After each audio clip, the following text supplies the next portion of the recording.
She was a billionaire who owned hospitals, patents, and the silence of 1,000 boardrooms. But she could not reach her own daughter. Wren hadn't spoken in 14 months, not since the explosion that took her father. Then a maintenance worker knelt in a marble lobby, a man who fixed broken doors and avoided eye contact and spoke to the terrified child without a single word. And in 60 seconds, he did what an army of specialists could not. He reached her. That was the moment everything shattered the billionaire's certainty, her empire, and the lie buried inside it. If you've never seen a child's silence break the heart of an entire room, stay with me. Subscribe to this channel so you never miss a story like this one. Hit the like button and drop a comment telling me what city or country you're watching from. I want to see exactly how far the story travels. Now let's begin.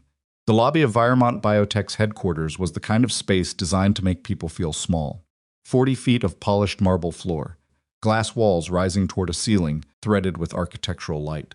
A reception desk carved from a single slab of white stone, staffed by 2 people who never smiled without calculation. On a Monday morning in early November, the building was alive with the controlled motion of people who believed they were important badges tapping, heels clicking, briefcases carried at exactly the right angle. Dash Fenmore noticed none of that. He was on his knees beside a ventilation panel near the east corridor, screwdriver in hand, listening to the particular groan a loose bracket makes when the HVAC system cycles on. He'd been tracking that sound for 3 days. Facilities management had logged it twice and ignored it both times. Dash had written it up once and fixed it himself when nobody responded. That was generally how things worked. He was 37 years old, medium height, the kind of build that read as ordinary until you noticed the way he held himself, shoulders relaxed but never slack, weight distributed evenly, eyes that moved around a room like someone taking inventory rather than looking at anything. He wore the standard gray uniform with Viremont Facilities stitched in blue above the left breast pocket. His boots were clean. His tool bag was organized in a way no one at Viremont had ever bothered to notice. He wasn't the kind of man people noticed. That suited him fine. He heard the child before he saw her, not crying, not speaking. That was the thing that caught his attention, the particular quality of a silence that didn't belong. Among all the lobby noise, a pocket of stillness. He turned his head. She was standing near the base of the east stairwell, approximately 20 feet from the main entrance. 7 years old, maybe. Dark hair pulled into 2 uneven braids, the kind a father does when he's trying his best.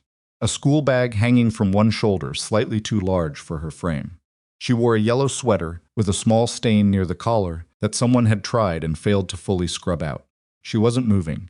Her eyes were fixed on the revolving door, but she wasn't seeing the door. Her hands hung at her sides, fingers slightly curled. Her breathing, Dash could see it from 20 feet away, was shallow and too fast. He knew that look. He'd seen it in different faces, different ages, different parts of the world. The expressions of someone who had slipped somewhere inside their own mind and couldn't find the way back out. A place where the body continues to stand in a room while everything else goes very far away. Dash set down his screwdriver. He stood without hurrying. He moved across the lobby floor at the pace of someone who wasn't trying to get anywhere in particular, hands open and visible at his sides. He stopped when he was still several feet from the girl, close enough to be present, but not close enough to crowd her. He crouched down so his eyes were level with hers. She didn't look at him. Her gaze stayed fixed on the distance that only she could see. Dash waited. 4 seconds, 5. He didn't move, didn't speak, didn't reach toward her. He simply existed in her peripheral vision, steady, unhurried, patient, the way you wait near a stray animal that has learned every approach means danger. Then he raised his hands. His fingers moved slowly, deliberately, the way someone might steer a car on a road they know very well. You're safe, look at me. Breathe. It took a moment. Then another. Then something shifted in the child's eyes, a small tightening of focus, a fraction of return. Her gaze moved from the middle distance and settled on his hands. She watched them. Dash signed again. Slower. Nothing is wrong. I'm right here. Just breathe. The child's shoulders dropped a half inch. Her fingers uncurled. Her breathing, still not even, began to find a rhythm. Then she raised her own hands. Her signing was imprecise, the grammar of someone self-taught, or taught young and practicing from memory rather than formal instruction. But it was clear. I didn't know where she went. Dash read it. He didn't react with surprise, didn't look around for someone to share this moment with. He simply answered, "She'll come back. She always does." "You okay?" The child's expression changed. The particular way a child's face changes when someone answers the question they actually asked, instead of the one adults prefer to hear. A little. That's enough, Dash signed back. A little is a start. The scream hit the lobby like a fire alarm. Stay away from my daughter. Celestine Arkwright moved through crowds the way she moved through quarterly reports fast, without deviation, without interest in anything that wasn't the target. She was 30 years old, founder and chief executive of Viremont Biotech, a company valued at 9 figures and climbing. She wore a charcoal blazer over a cream blouse, her dark hair back, her expression carrying the precise operation of someone who made large decisions before most people finished their first coffee. Right now, her expression carried something else entirely. She crossed the lobby in 10 steps and placed herself between Dash and Wren, with the physical certainty of someone whose body had made a decision before her mind finished forming one. Dash didn't move. He stayed crouched, hands now still, watching her with the measured calm of someone who had been in situations with much higher stakes. Step back. Celestine's voice had dropped from a shout to something more controlled, but no less sharp. Right now. Yes, ma'am, Dash said. He rose slowly and took 2 deliberate steps backward, keeping his hands visible. He didn't explain himself. He didn't argue. Security, Celestine called without taking her eyes off him. Mom. The word didn't come from anywhere expected. It came from Wren's hands. Celestine's head turned. Her daughter's fingers were moving. Mom, stop. He understands me. The lobby around them continued its morning rhythm, people passing, badges tapping, heels clicking. But Celestine Arkwright had stopped as completely as if someone had reached into her chest and paused the mechanism inside. 14 months. That was how long it had been since Wren had communicated clearly with anyone outside a therapy session. 14 months since the laboratory accident at Viremont's research annexed the explosion during a routine pressure test that killed Wren's father, Dr. Harlan Arkwright, and left Wren physically unharmed in ways that made the harm she carried invisible to almost everyone who looked at her. Wren had stopped speaking that afternoon. The therapist said it was trauma response selective mutism layered over complicated grief, and the brain's attempt to protect itself from something too large to process. There were specialists, 3 of them, rotating. There were sessions twice a week, and weighted blankets, and very careful approaches, and gentle consistency. All of it carefully calibrated. All of it chosen by Celestine, who had approached her daughter's healing with the same rigor she applied to everything else. But Wren hadn't reached for any of it the way she was reaching for this man's hands right now. Celestine turned back toward Dash. She studied him. The gray uniform, the quiet face, the absolute absence of performance, no apology in his expression, no defensiveness, no particular interest in how she was receiving him. Just a man standing in a lobby, waiting for whatever came next. Who are you? She asked, not unkindly, but not softly either. Dash Fenmore, he said. I work facilities, 3rd floor mostly. Sometimes the lobby. He paused. She was having a hard time. I didn't touch her. I can see that. Celestine looked at her daughter again. Wren had moved slightly forward, not toward Dash, but in his general direction, the way a child leans toward warmth without deciding to. Do you sign? Formally? Some. It wasn't a boast. It wasn't false modesty. It was just the true shape of a thing. Celestine watched him for another moment. Don't come near her again without my knowledge, she said. Understood, Dash said. He nodded once, picked up his tool bag from where he'd left it near the ventilation panel, and walked back toward the east corridor without looking back. Celestine watched him go. Then she knelt down beside Wren and took her daughter's face gently in both hands. You okay, baby? Wren looked at her for a long moment. Then she signed. He listened. That evening, Celestine poured herself a glass of water she didn't drink and sat at the dining room table while Wren drew at the other end. The apartment was vast and deliberately quiet. Everything in it had been chosen to be calming: the colors, the layout, the absence of sharp edges. Celestine had read 4 different books about creating environments for children processing trauma, and this home reflected every page of all 4 of them. It reflected very little of who she actually was, or who Wren actually was. She watched her daughter draw. Wren pressed hard with the pencil when she was focused, something Celestine had learned to look for. She was focused now. After a while, Wren slid the paper across the table. Celestine looked at it, a figure, kneeling, hands up. Below it, in Wren's careful 7-year-old print, I want to see the man who listened to me. Celestine stared at those words for a long time. She didn't sleep that night. She lay in a bedroom that still sometimes felt too large and too quiet, and she thought about a maintenance worker with steady hands and no apparent interest in impressing anyone. And she thought about the 60 seconds it had taken him to do what 14 months of carefully managed therapy had not fully managed. By 6 a.m., she was at her desk. By 7 a.m., she had run Dash Fenmore's name through the same background services Vermont used for executive hires. By 8 a.m., she had found enough to make her set down her coffee and look at the ceiling for a very long time.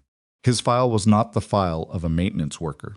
The surface layer showed what she expected: military service, honorable discharge, employment history bouncing through facilities, and contracting work over the past 5 years.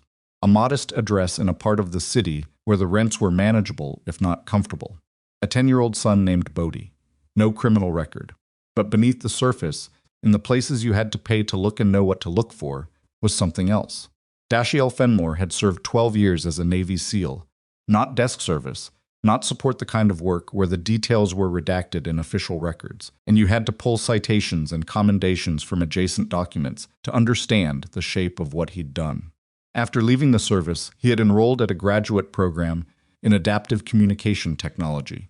He had also, and this was where Celestine's reading slowed, become fluent in multiple forms of sign language, including systems used with trauma patients and children with complex communication needs.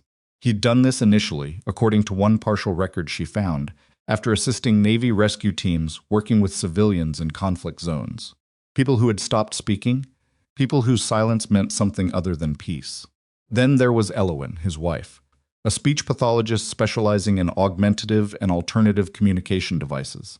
They had met, apparently, through overlapping research circles. They had married. They had, together, developed the prototype framework for something called Silent Bridge, an AI-assisted platform designed to translate physical gesture, eye movement, and micro-expression into synthesized speech for individuals who couldn't communicate through conventional language. The project had attracted funding attention from Orexis Global, a technology conglomerate Celestine knew by reputation. Large company, deep pockets. A habit of acquiring intellectual property through partnership agreements that tended to favor Orexis considerably more than their counterparts. The Silent Bridge agreement had started as a licensing discussion. It had ended from what Celestine could reconstruct in disaster. There were court filings, countersuits, patent challenges. An allegation by Dash that his signature on the intellectual property transfer had been forged, an allegation that the courts had ultimately dismissed due to documentation that, on paper, was perfectly clean. His professional reputation had not survived it. Neither had his finances. Elowin had died 18 months after the legal proceedings concluded. The records listed the cause as cardiac complications. There was nothing more specific than that in what Celestine could access. After that, the file became the file of a man who had gotten very quiet. Celestine sat back from her desk. She thought about the courtyard of the research annex 14 months ago, when the fire suppression systems had failed and the explosion had taken the life of her husband and the voice of her daughter.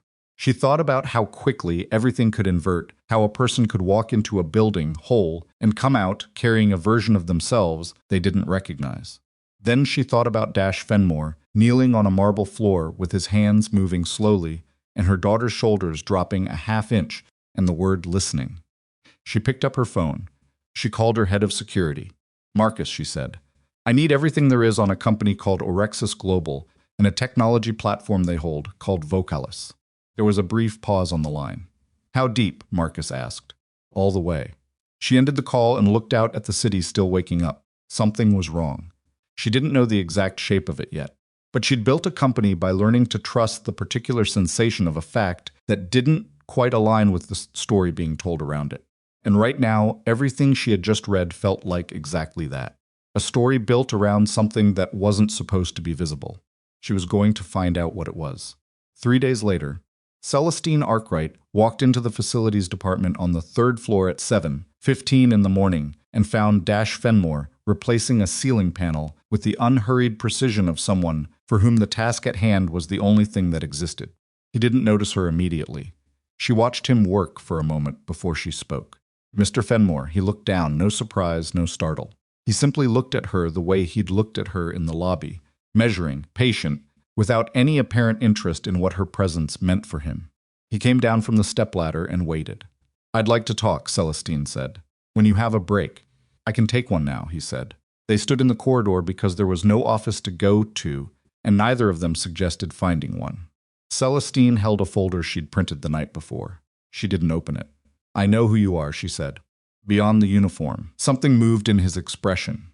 Not fear, not anger. More like the subtle adjustment a person makes when they realize the conversation they're in is not the conversation they prepared for. I figured you might look, he said. Your work on Silent Bridge. That's not mine anymore, he said. Quiet and flat, the way someone says a thing they've had to say enough times that the feeling has gone out of it. That's actually what I need to talk to you about, Celestine said. She watched him wait. Viremont licenses a communication platform from Orexis Global, she said. It's called Vocalus. It's been part of our medical technology division for 4 years. It generates, she paused, significant revenue. Dash looked at her for a long moment without speaking. My technical team began a review 3 days ago, Celestine continued. The core architecture of Vocalus, the gesture recognition pathway, the micro-expression mapping system, it's not standard. It doesn't match any registered Orexis framework from before 2018. Kept her voice even. It matches the development documentation from Silent Bridge. Specifically, the version your wife filed in a patent application dated March 2017. The corridor was quiet. Down the hall, a door closed. The HVAC system clicked on. The ventilation panel that Dash had repaired 3 days ago didn't make a sound. I haven't confirmed everything, Celestine said, but I'm close. Dash was quiet for a moment longer. Why are you telling me this, he said. It was a reasonable question. The most reasonable question in the room. She'd asked herself the same thing at 2 a.m., and she hadn't fully answered it then either. Because my daughter asked to see you, Celestine said. And I don't bring people into my daughter's life without understanding who they are. She paused. And because if what I think I'm finding is true, you deserve to know. He looked at her steadily. Knowing didn't help me much the first time, he said. No, she said. It didn't. Another silence, but different from the first. My son knows sign language, Dash said. Not as a response, exactly. More like something offered. I know, Celestine said. I read that too. For the first time, something almost changed in his face. Not a smile, but the possibility of one, somewhere near the edges. Wren would probably like to meet him, Celestine said. He'd like that, Dash said. She nodded once. Turn to go. Ms. Arkwright. She looked back. When you find what you're looking for, he said, be ready for what comes after. Orexis doesn't stay quiet. She looked at him for a moment. Neither do I, she said. She walked back toward the elevator. Behind her, she heard him climb back up the stepladder, heard the steady sound of the ceiling panel being eased into place. She didn't turn around. But she thought about a man who had lost everything, the work, the wife, the reputation, the years, and had come to this building and fixed its broken doors and replaced its burned-out lights, and never once told anyone who he was. And she thought that if she was going to take on Orexis Global, she was going to need someone who already knew exactly what they were capable of. The weekend came faster than Celestine expected, the way weekends do when the week has been heavy enough to compress time. She'd spent 4 days reading technical documentation she hadn't needed to understand since the early days of building Viremont, cross-referencing patent architecture with her legal team in sessions that ran past midnight and left everyone in the room looking slightly gray. By Friday afternoon, her lead patent attorney, a careful woman named Sandra Vale, who rarely used the word certain about anything, had looked up from a stack of comparative schematics and said, Celestine, this is the same system. Not similar, not derivative. The same. The Vocalus platform that Viremont had licensed from Orexis Global for 4 years, the one generating revenue that appeared in their annual reports as a clean, uncomplicated win, had been built on a foundation that didn't belong to Orexis. The gesture recognition pathway, the micro-expression mapping architecture, the layered interpretation model that allowed the system to distinguish between intentional communication signals and involuntary physical movement. All of it traced back, when you followed the development timeline through the gaps in Orexis's own filings, to a prototype framework documented by Dashiell and Wren Fenmore in a patent application submitted in March of 2017. Sandra had set down her pen and looked at Celestine with the expression of someone who had just found a crack running through a load-bearing wall. How exposed are we? Celestine asked. That depends entirely on what you do next, Sandra said, and how fast you do it.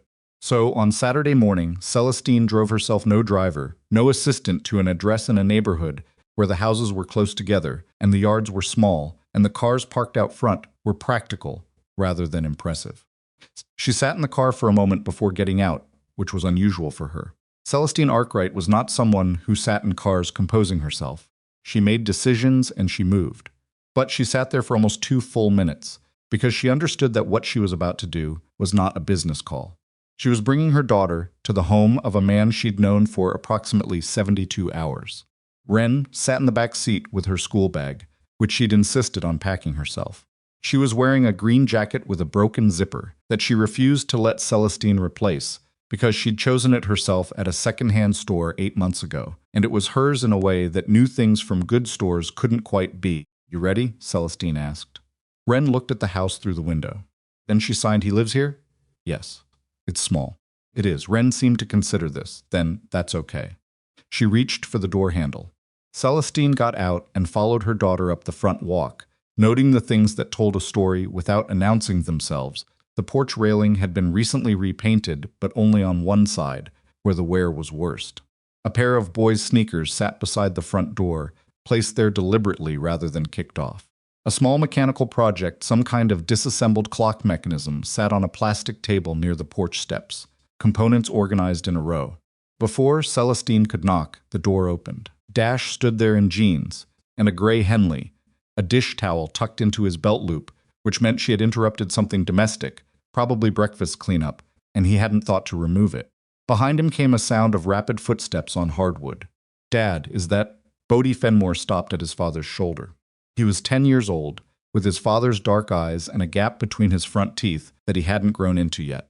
He was wearing a soccer jersey over a long-sleeved shirt, and he was looking at Wren the way kids look at other kids they've been told about, with a combination of curiosity and the performance of being casual about it. Wren looked back at him. Bodhi raised his hands and signed, a little formally, like someone who had practiced. "Hi, I'm Bodhi. Are you the girl who knows sign language?" Wren stared at him for a moment. Then she signed back. "You already knew that." Bodhi's attempt at casual dignity collapsed into a grin. "Yeah," he said out loud. "I did." He glanced at his father. "Can she come see my room? I have a project I'm building." "Ask her," Dash said. Bodhi turned to Wren and signed, only slightly more carefully. "Do you want to see it? It's a model of a turbine engine." "It actually works." Wren tilted her head. "Then, does it make noise?" "A little." She seemed to weigh this seriously, the way children weigh things that genuinely matter to them. Then she nodded and walked past Dash into the house without waiting to be formally invited. Bodhi followed. Their footsteps headed down the hall. Dash and Celestine stood at the front door. "She didn't ask permission," Celestine said. "No," Dash said, "she didn't." Celestine looked at him. He looked back. Neither of them was sure, exactly, what expression to have in this moment, so neither of them had a particularly clean one. "Come in," Dash said. "I made coffee." The kitchen was small, but organized the way a practical person organizes a small space, everything with a place. Nothing decorative except for a drawing taped to the refrigerator that Bodhi had clearly done years ago, a crayon house with a sun in one corner and 2 stick figures out front. Celestine sat at the kitchen table, which had a ring mark on it from a mug that had been set there so many times the stain had become permanent. Dash poured coffee into a mug that said Navy on the side in faded letters and set it in front of her, then poured his own into a plain white one. From down the hall came the sound of children talking, Bodhi's voice, and the occasional soft sound of Wren responding, something low and almost spoken. Celestine wrapped both hands around her mug. "I need to tell you what we found," she said. "I figured that's why you came," Dash said. He sat across from her, not leaning back, not performing relaxation, just sitting. "Vocalist is Silent Bridge," she said. "Not similar, not inspired by. The architecture is the same. Whoever built it for Erexus used your development documentation directly." Dash was quiet for a moment. He looked at the table, then back at her. "The court said the transfer was legitimate," he said. "The transfer document has your signature on it," Celestine said, "but the timeline is wrong. Sandra, my attorney, found that the notarization date precedes a revision to the framework that you and Elowen completed 3 weeks after that supposed signing. You can't sign over something that doesn't exist yet in the form documented." Something moved across Dash's face. It wasn't triumph. It wasn't even relief. It was older than either of those things, and quieter, and Celestine recognized it without being able to fully name it, the expression of someone who spent years believing they saw something clearly, and being told they were wrong, and then being told, finally, they were right. It was a complicated thing to feel, and it didn't look like a good feeling. It looked like the reopening of something. That notarization date, he said. I tried to flag it.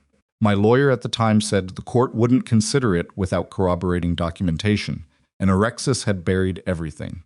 We're not in a court yet, Celestine said. But we will be if we do this right. Dash looked at her. What does that mean for Viramont? She didn't look away from him. It means we've been profiting from stolen work for 4 years. My company, my platform license, my revenue. She held the mug tighter. I didn't know. That's true. But it doesn't change what it is. No, Dash said, it doesn't. I'm going to fix it, she said. Celestine. He said her name without ornamentation. Fixing it will cost you. Orexis has resources. They'll fight back hard, and they won't aim at me this time, they'll aim at you. At your company. Your board will panic. Your investors. I know what they'll do, she said. I've been building this company for 8 years. I know every way it can be attacked, she paused. This is different. Different how? She thought about Wren sitting at the dining room table, pressing a pencil hard against paper, sliding it across to her mother. He listened. Different because it's right, she said. And I haven't always done things because they were right. I've done them because they were smart or profitable or strategic. She looked at him. I'm tired of that. Dash looked at her for a moment. I should tell you something, he said. Okay. I don't want compensation. I'm not interested in damages or settlement money or a payout. He said it plainly, without nobility in his voice, just as a fact that needed to be stated so she had accurate information. What I want is for it to exist again, the actual platform. What Elowen and I built. Not as a commercial product, as something that's accessible. For families who can't afford the private systems. For kids he stopped. Kids who need it. From down the hall came a sudden burst of laughter. Then a mechanical whirring sound, and Bodhi's voice saying something that Celestine couldn't quite make out. Then another sound, one that stopped her completely. Wren's laugh. Not a polite sound. Not the careful, controlled expression of a child who has been told that participating is important. A real one. High and unguarded and surprised out of her, the way a real laugh always is. The sound of a child who forgot for just a moment to be cautious. Celestine turned toward the hallway. She didn't cry. She was not, at her core, a woman who cried easily, and she had spent 14 months holding herself together with the specific discipline of someone who understood that falling apart was not an option she could afford. But her eyes went bright, and she pressed her lips together, and she looked down at the mug in her hands. Dash didn't say anything. He waited. That was what she was beginning to understand about him. He didn't fill silences because he was uncomfortable in them. He understood that some moments needed room.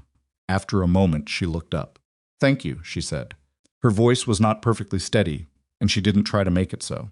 She did the work, Dash said. She showed up. She hasn't laughed like that in a year. Celestine's jaw tightened and then released. More than a year. She's been holding a lot, she has. Celestine set down the mug.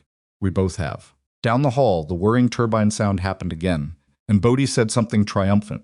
And Wren signed something that apparently translated to an insult about the paint job on the model, because Bodhi's response was a loud and offended, "Hey!" And then both of them dissolved into noise. Celestine laughed. It was short and caught her off guard. Dash's expression settled into something close to comfortable. She teaches him too, he said quietly. He tries to show off his signing and she corrects him. He hates it, but he goes and practices and comes back and tries again. That sounds like her, Celestine said. Sounds like both of them, Dash said. They sat with that for a moment. The ring mark on the table. The faded letters on the mug. The crayon drawing on the refrigerator. Can I ask you something? Celestine said. Sure. The job at Viramont. The maintenance work. She chose her words carefully. Was that? No, Dash said. Not on purpose. I applied for 31 jobs over 7 months. Viramont was the one that said yes. He paused. I needed health insurance for Bodhi. She held that. 31, she said. I'm not complaining, Dash said. 32 got me in. She stopped. Does it bother me? He considered it honestly. Some days I'm fixing a light fixture and someone walks past and looks through me and I think about, yeah, some days. He shrugged. But Bodhi has a stable school year. That matters more. Celestine looked at him. She thought about the folder on her desk at home, the redacted citations she'd pieced together from his service record, the patent applications with Elowen's careful handwriting in the description margins, the legal transcripts where a court dismissed his forgery claim over a documentation error that turned out not to be an error at all. I'm going to need your help, she said. Not because of the legal case. My lawyers can run that. She paused. I need to understand what Silent Bridge is supposed to be. Not the stolen version. The real one. What you and your wife intended. Dash was quiet. That's going to take some time, he said. I have time. He looked at her steadily. You sure about that? Because once we start pulling this thread, it's going to unravel fast. Orexis has been watching. Once they see Viremont starting to move, they'll I know, she said. I don't think you know fully, he said. They're patient. They don't respond to the first move. They wait and find your most vulnerable point, and they come at that. He wasn't saying this to frighten her. He was saying it because it was true, and because he knew from experience what Orexis's patience looked like when it finally ran out. Celestine met his eyes. What was your most vulnerable point when they came after you? A beat. Elowyn's illness, he said. They moved on the legal case when she was in the hospital. They knew I was distracted. They counted on it. The kitchen was quiet for a moment. What's mine? Celestine said. He didn't answer right away. He looked toward the hallway where the sound of two children argued cheerfully about something mechanical. Wren, Celestine nodded slowly. I know. If they find out about the connection, he stopped. If they realize she's why you started looking, they'll use her, Celestine said. Or try. Yes, she looked at him. Then we move faster than they expect, she said. And we make sure that when they do come for us, we're ready. Dash looked at her for a moment longer. Then he nodded, once, with the efficiency of someone who has agreed to something they've thought through and decided is worth the cost. I'll get Elowyn's files, he said. The originals. I kept everything. I thought Orexis had the documentation. They had what I gave them, Dash said. They didn't know about the backup copies. Something moved in his eyes, not quite a smile, but the shadow of one. Elowyn was careful. She always said never give anyone your only copy of anything.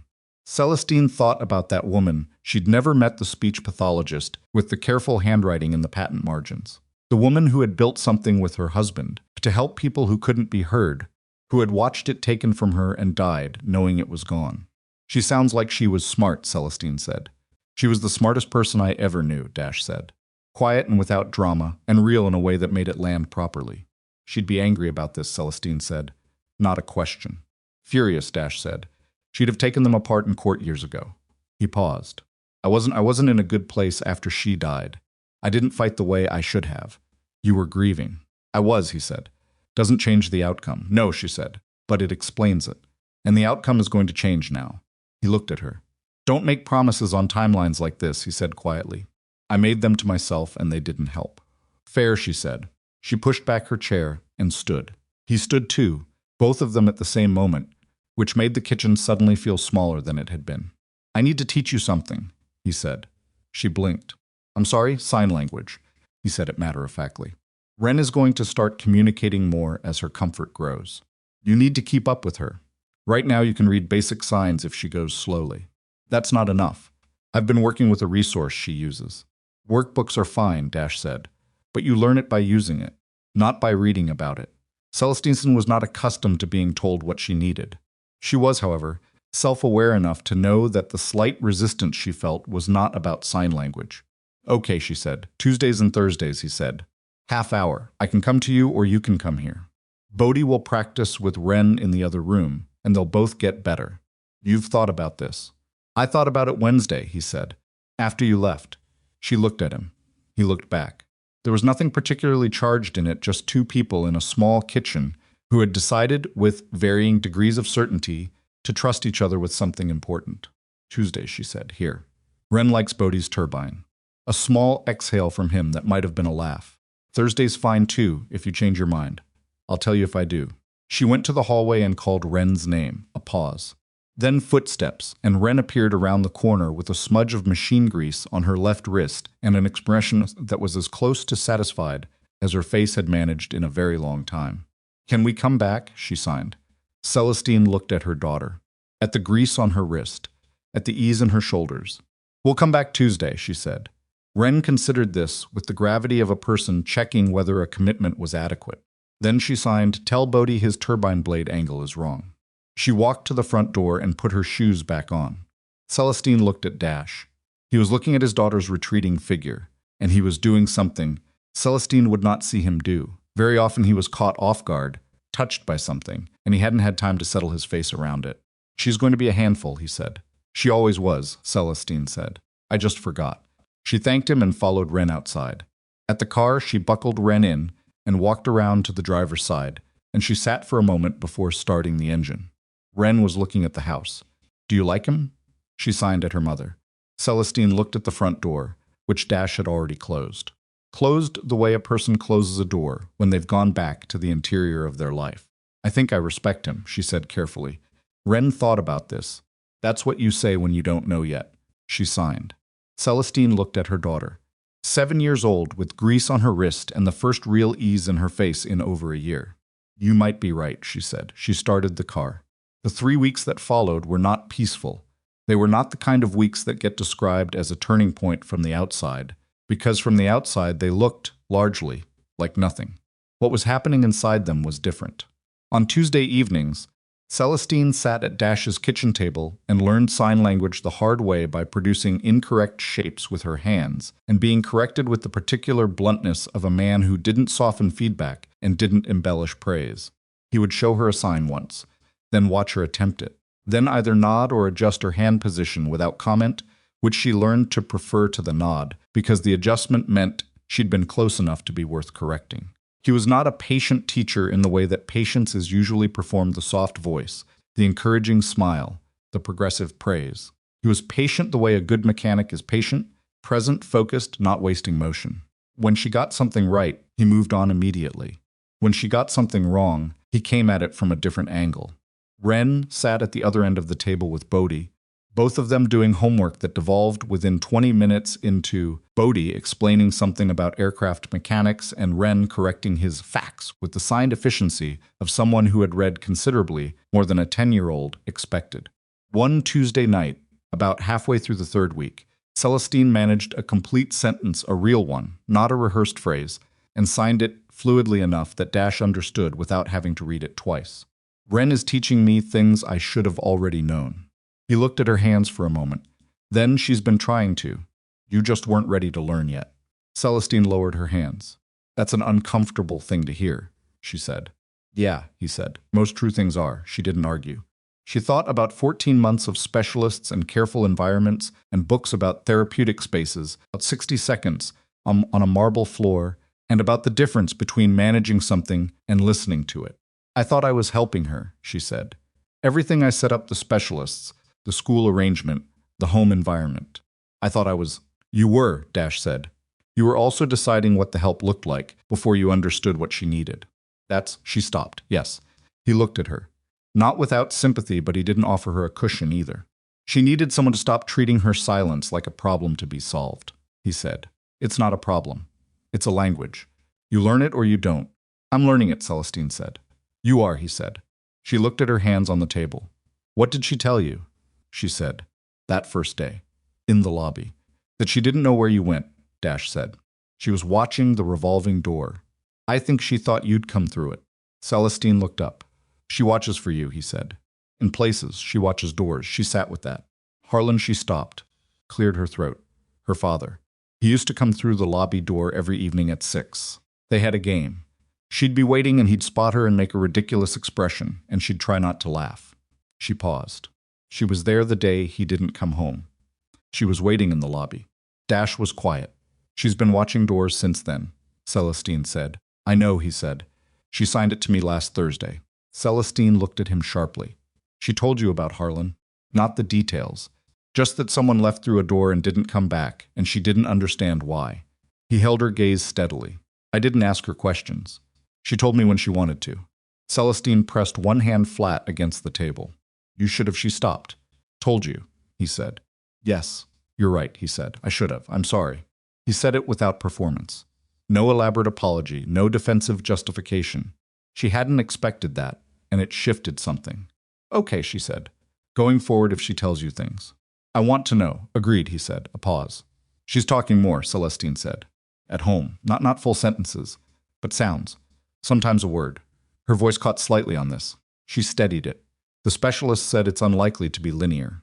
Progress and retreat. Yes, Dash said. And the retreat isn't failure. It's just how the brain processes load. I know what it is technically, she said. It's different to watch it. It is, he said. He didn't tell her it would be fine. She noticed that. She was beginning to make a habit of noticing the things he didn't say. It was on the fourth Thursday that the first signal came that Alexis was paying attention. Marcus, her security director, called her at 11 p.m. while she was reviewing Elowen's original development files, which Dash had brought to her office in a battered filing folder held together with 2 rubber bands. The handwriting inside was precise and annotated extensively in margins. Celestine had spent 2 evenings going through it, and by this point she understood viscerally, not just technically, what had been taken.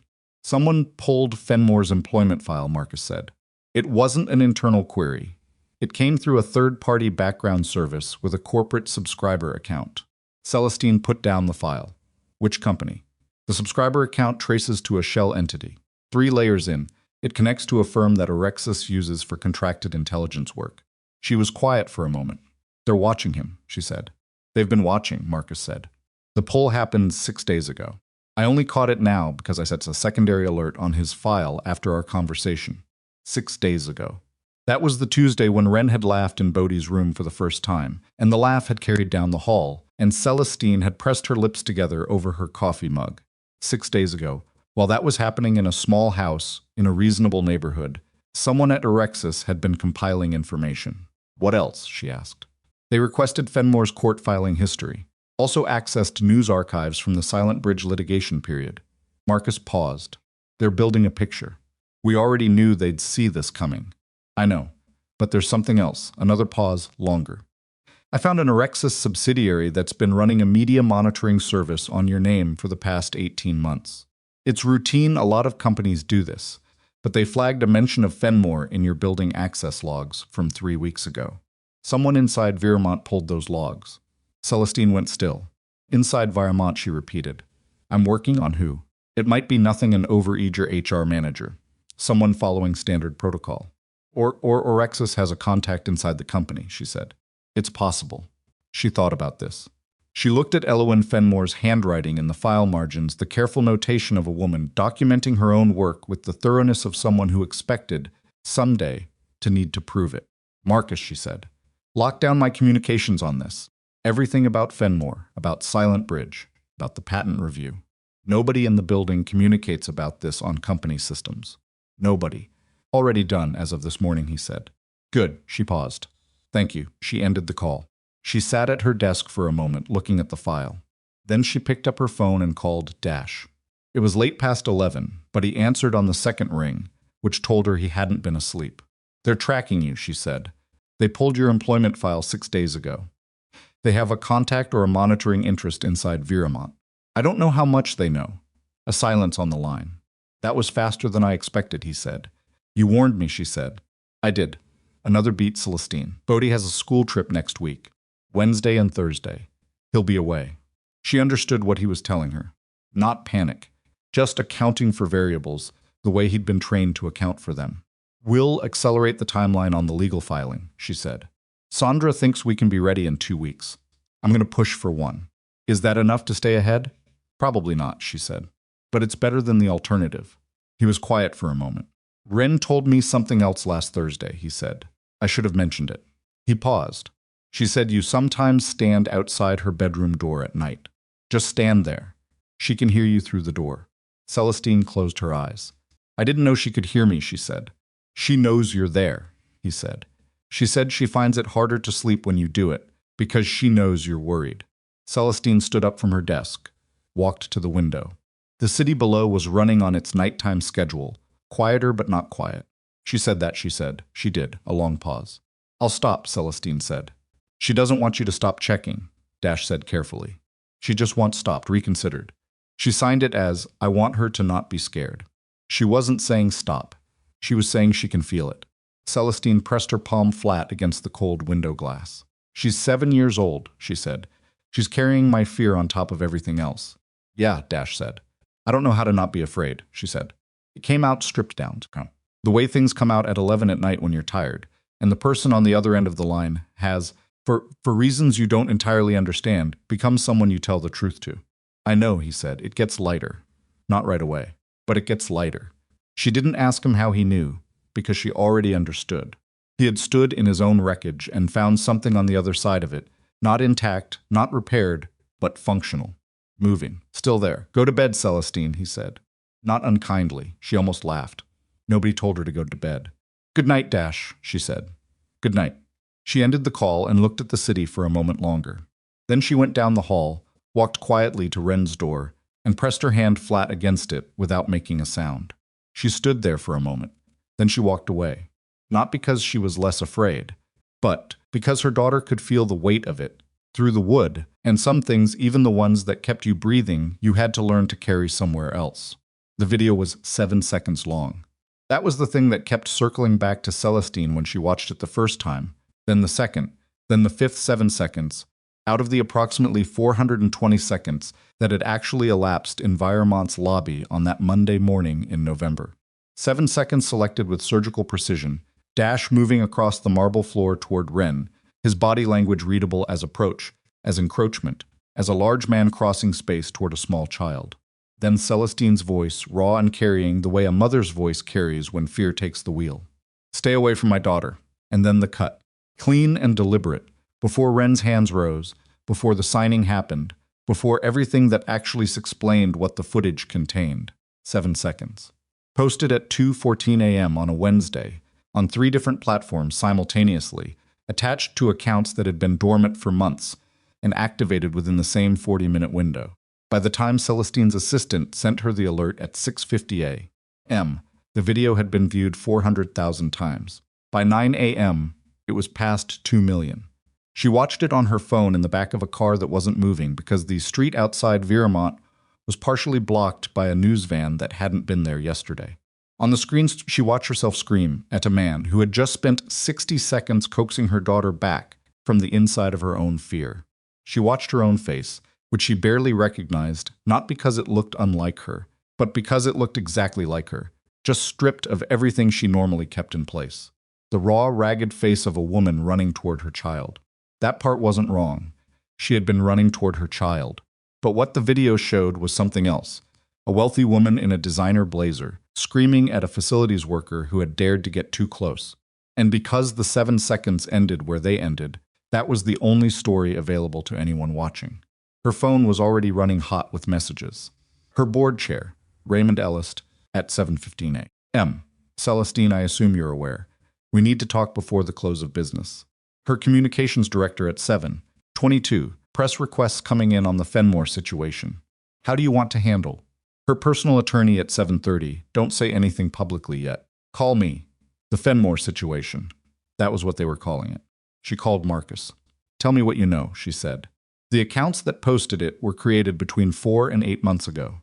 Low activity, small followings, nothing unusual. They look like normal dormant personal accounts until last night. Marcus sounded like he hadn't slept, which probably meant he hadn't. But the posting pattern is coordinated. Same video file, same timestamp, 3 platforms inside 40 minutes. That's not organic, someone staged it, Orexis. Almost certainly a contractor. We can't prove the chain yet, but the methodology matches what they used during the Silent Bridge litigation. They had a pattern of using layered third-party distribution for negative press placement. I found 3 instances of it in the court record. Can we get the full lobby footage released? Corporate communications can make that available. But it won't land the same way. The clip is already everywhere. The full version will read as damage control to anyone who's already seen the short one. People don't unwatch something. Celestine pressed her fingers against her forehead. The car was still not moving. The news van outside had been joined by another one. What about Dash, she said. A pause. That's the other thing Marcus said. Someone pulled archival media from the Silent Bridge case and started posting it alongside the lobby clip.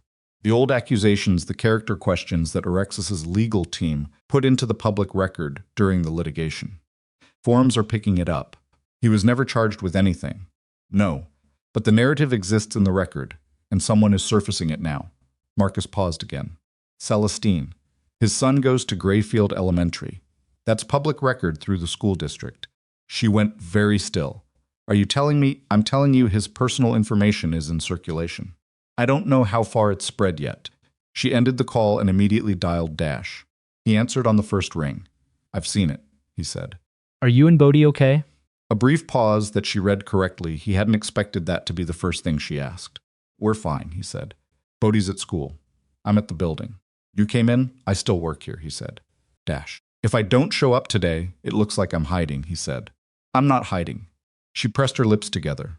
It was the exact logic she would have applied to herself in the same situation, and she recognized it, and she also recognized that it was going to be complicated. The board is going to call for your termination, she said. It wasn't an apology. It was information he needed.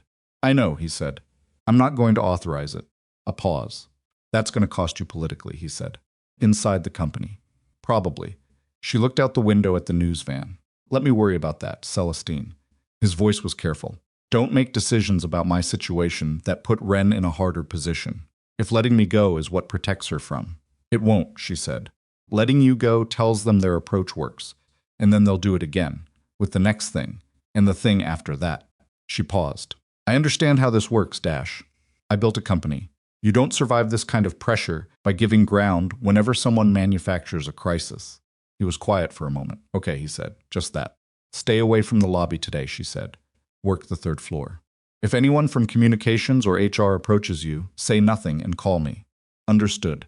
She ended the call and looked at the news van and made herself breathe evenly for 30 seconds, which was a technique she'd learned in a crisis management seminar 7 years ago and had needed exactly twice since. This was the third time. She got out of the car. The board meeting that afternoon ran 47 minutes and was, as in Celestine's assessment, one of the most uncomfortable rooms she'd sat in since the early funding rounds when the company was hemorrhaging cash, and the investors had the faces of people watching money burn. Raymond Ellist had the particular manner of a man who had been managing crises longer than Celestine had been in business, which meant he was calm in a way that was worse than anger, because it carried the implication that he'd seen this before and knew how it ended. Around the table, 6 board members, 2 attorneys, her communications director. The lobby footage played on the conference room screen. Then again. The immediate priority is separation, Raymond said. Clean, documented, severance offered. We get ahead of the narrative. The narrative is manufactured, Celestine said. That doesn't matter at this stage. What matters is matters to me, she said. Not loudly. Quietly, which was worse, because it meant she'd thought it through rather than reacted. Raymond looked at her. Celestine, the liability exposure from maintaining this man's employment while the press is running this story. The liability exposure from terminating an employee in response to a coordinated smear campaign orchestrated by a company that stole his intellectual property, she said, is considerably larger. And I will tell you exactly how I know that. She opened the folder she'd placed on the table when she came in.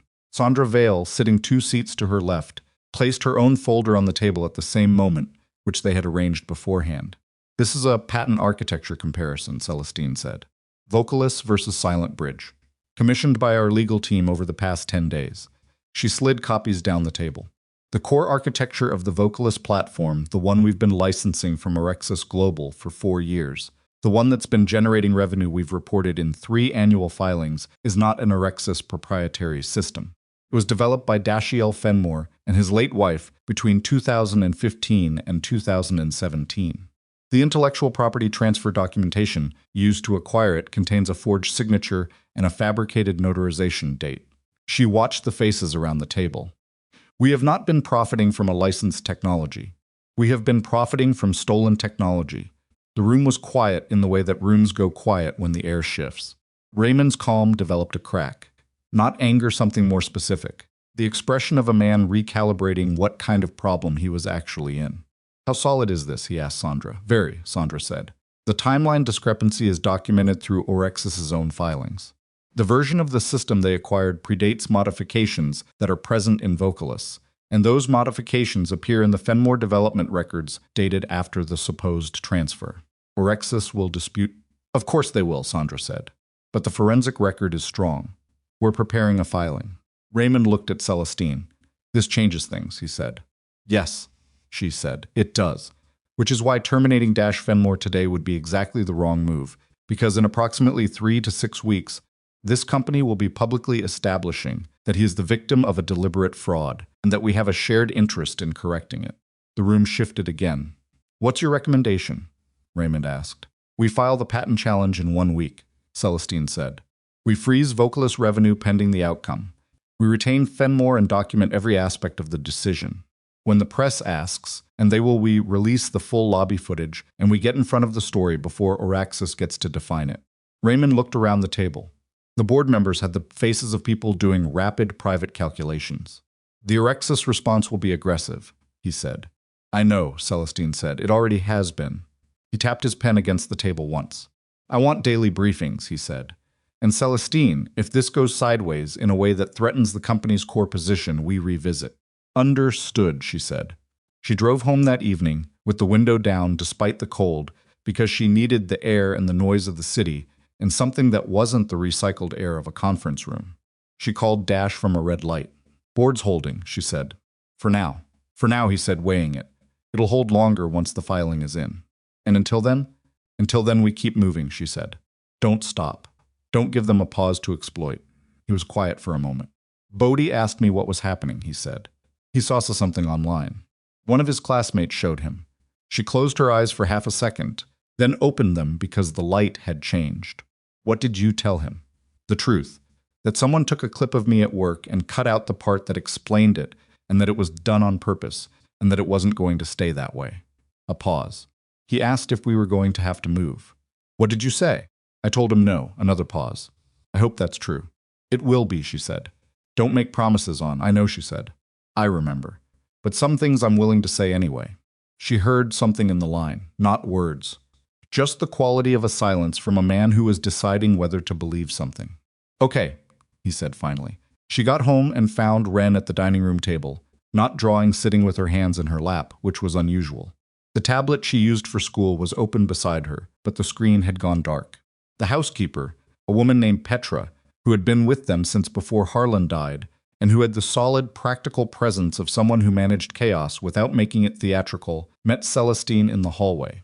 She came home quiet, Petra said, quieter than usual. I don't know what happened. Celestine went and sat beside Wren. For a moment, she didn't say anything. She sat the way Dash had taught her without filling the space, without leading with questions. Just present. After a while, Wren signed, Is the man with the hands in trouble? Dash, Celestine said. You can call him Dash. Is Dash in trouble? Some people are saying things about him that aren't true, Celestine said. We're working on fixing that. Wren's hands were still for a moment. Kids at school said he was scary. Celestine felt the particular quality of anger that doesn't express well in front of a child, the kind that has to be held carefully, turned down low, tucked somewhere it won't leak. The kids at school saw a video that doesn't show the whole story, she said. You know the whole story. Yes. And what does the whole story say about Dash? Wren looked at her hands for a moment. Then he listened when no one else could hear me. Celestine reached out and tucked a piece of hair back from her daughter's face. That's the true story, she said. That's the one we're going to tell. Wren looked at her. Will people believe it? Some will, Celestine said honestly. Some won't. That's usually how it goes. She paused. But we tell it anyway. Wren seemed to consider this with the gravity she applied to things that mattered. Then she signed, Can I tell it? Celestine looked at her daughter. How do you want to tell it? Wren picked up the tablet from the table. She opened the camera application. She looked into the lens for a moment. Then she raised her hands and signed, slowly and clearly, everything she remembered from that morning in the lobby, the fear, the frozen feeling, the distance in her own head, and then the hands moving in front of her, and the words coming through them, You're safe. Look at me. Breathe. She signed for almost 4 minutes without stopping. At the end, she looked at her mother. Can we send this to someone? Celestine looked at the video on the tablet. 4 minutes of a 7-year-old telling the truth with her hands. Not yet, she said, but we'll know when it's time. Wren nodded and put the tablet down. Then she leaned sideways and put her head against Celestine's arm, which was something she had not done in a long time, and Celestine held very still so as not to break it. The following Tuesday was the day everything cracked. Wren's school let out at 3:15. The arrangement since November had been that Petra picked her up, but on this particular Tuesday Petra had a medical appointment that had been rescheduled twice already, and the school's car service was backed up, and Celestine was 40 minutes away, in a meeting she couldn't break without triggering questions she wasn't ready to answer publicly. She had arranged for the building security liaison to coordinate. What she hadn't arranged for, what no one had arranged for, because it hadn't happened in 14 months of careful management, was the photographers. 3 of them positioned across the street from the school entrance, with the particular stillness of people who have been there long enough to stop shifting their weight. They'd been tipped off, or they'd been following the story and made a logical guess, or someone had told them Wren's school name, which, along with Dash's son's school name, had appeared on an internet forum 2 days earlier in a post that cited no source and had been viewed 40,000 times before it was removed. The photographers crossed the street when Wren came through the gate. The shouting started immediately, not threats, just the particular noise of people who want a reaction and have learned that volume produces one. Flashes. A microphone that appeared from somewhere. Wren! Over here! Is your mother worried about you? Does the maintenance man scare you? That particular journalistic grotesque that reduces a child to a usable image if you can just get them to look at the camera. Wren froze. Not the way she'd frozen in the lobby, this was different, more violent in its stillness, the abrupt arrest of motion when a system encounters something it cannot process. Her school bag slipped from one shoulder. Her hands came up to cover her ears, which meant she couldn't sign. The building security liaison was 20 feet away and moving, but the photographers were closer and moving faster. A woman from the school tried to intervene. A bystander stopped on the sidewalk, uncertain.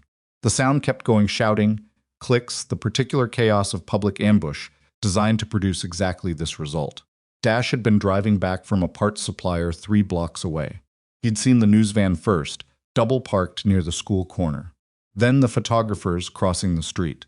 He pulled over in a way that was more stopping a vehicle than parking, got out, and moved through the sidewalk crowd, the way he moved through all obstacles, not aggressively, but with a directional certainty that meant people stepped aside without quite knowing why. He saw Wren. He assessed in the 2 seconds it took him to cover the remaining distance. She had her hands over her ears, which meant signing was out for now. She was spinning slowly, which meant the sound was everywhere, and she was trying to find an edge to it. Her eyes were moving too fast, which meant she was looking for something to lock onto and not finding it. Forcing through the crowd physically would generate more sound, more motion, more chaos. Reaching for her in front of cameras could be photographed as anything. Shouting her name would add to the noise. He moved until he was between her and the cameras. He dropped to one knee. He was close enough that she was in his peripheral vision, but he wasn't in her direct line of sight, just present in a way that changed the shape of the space around her.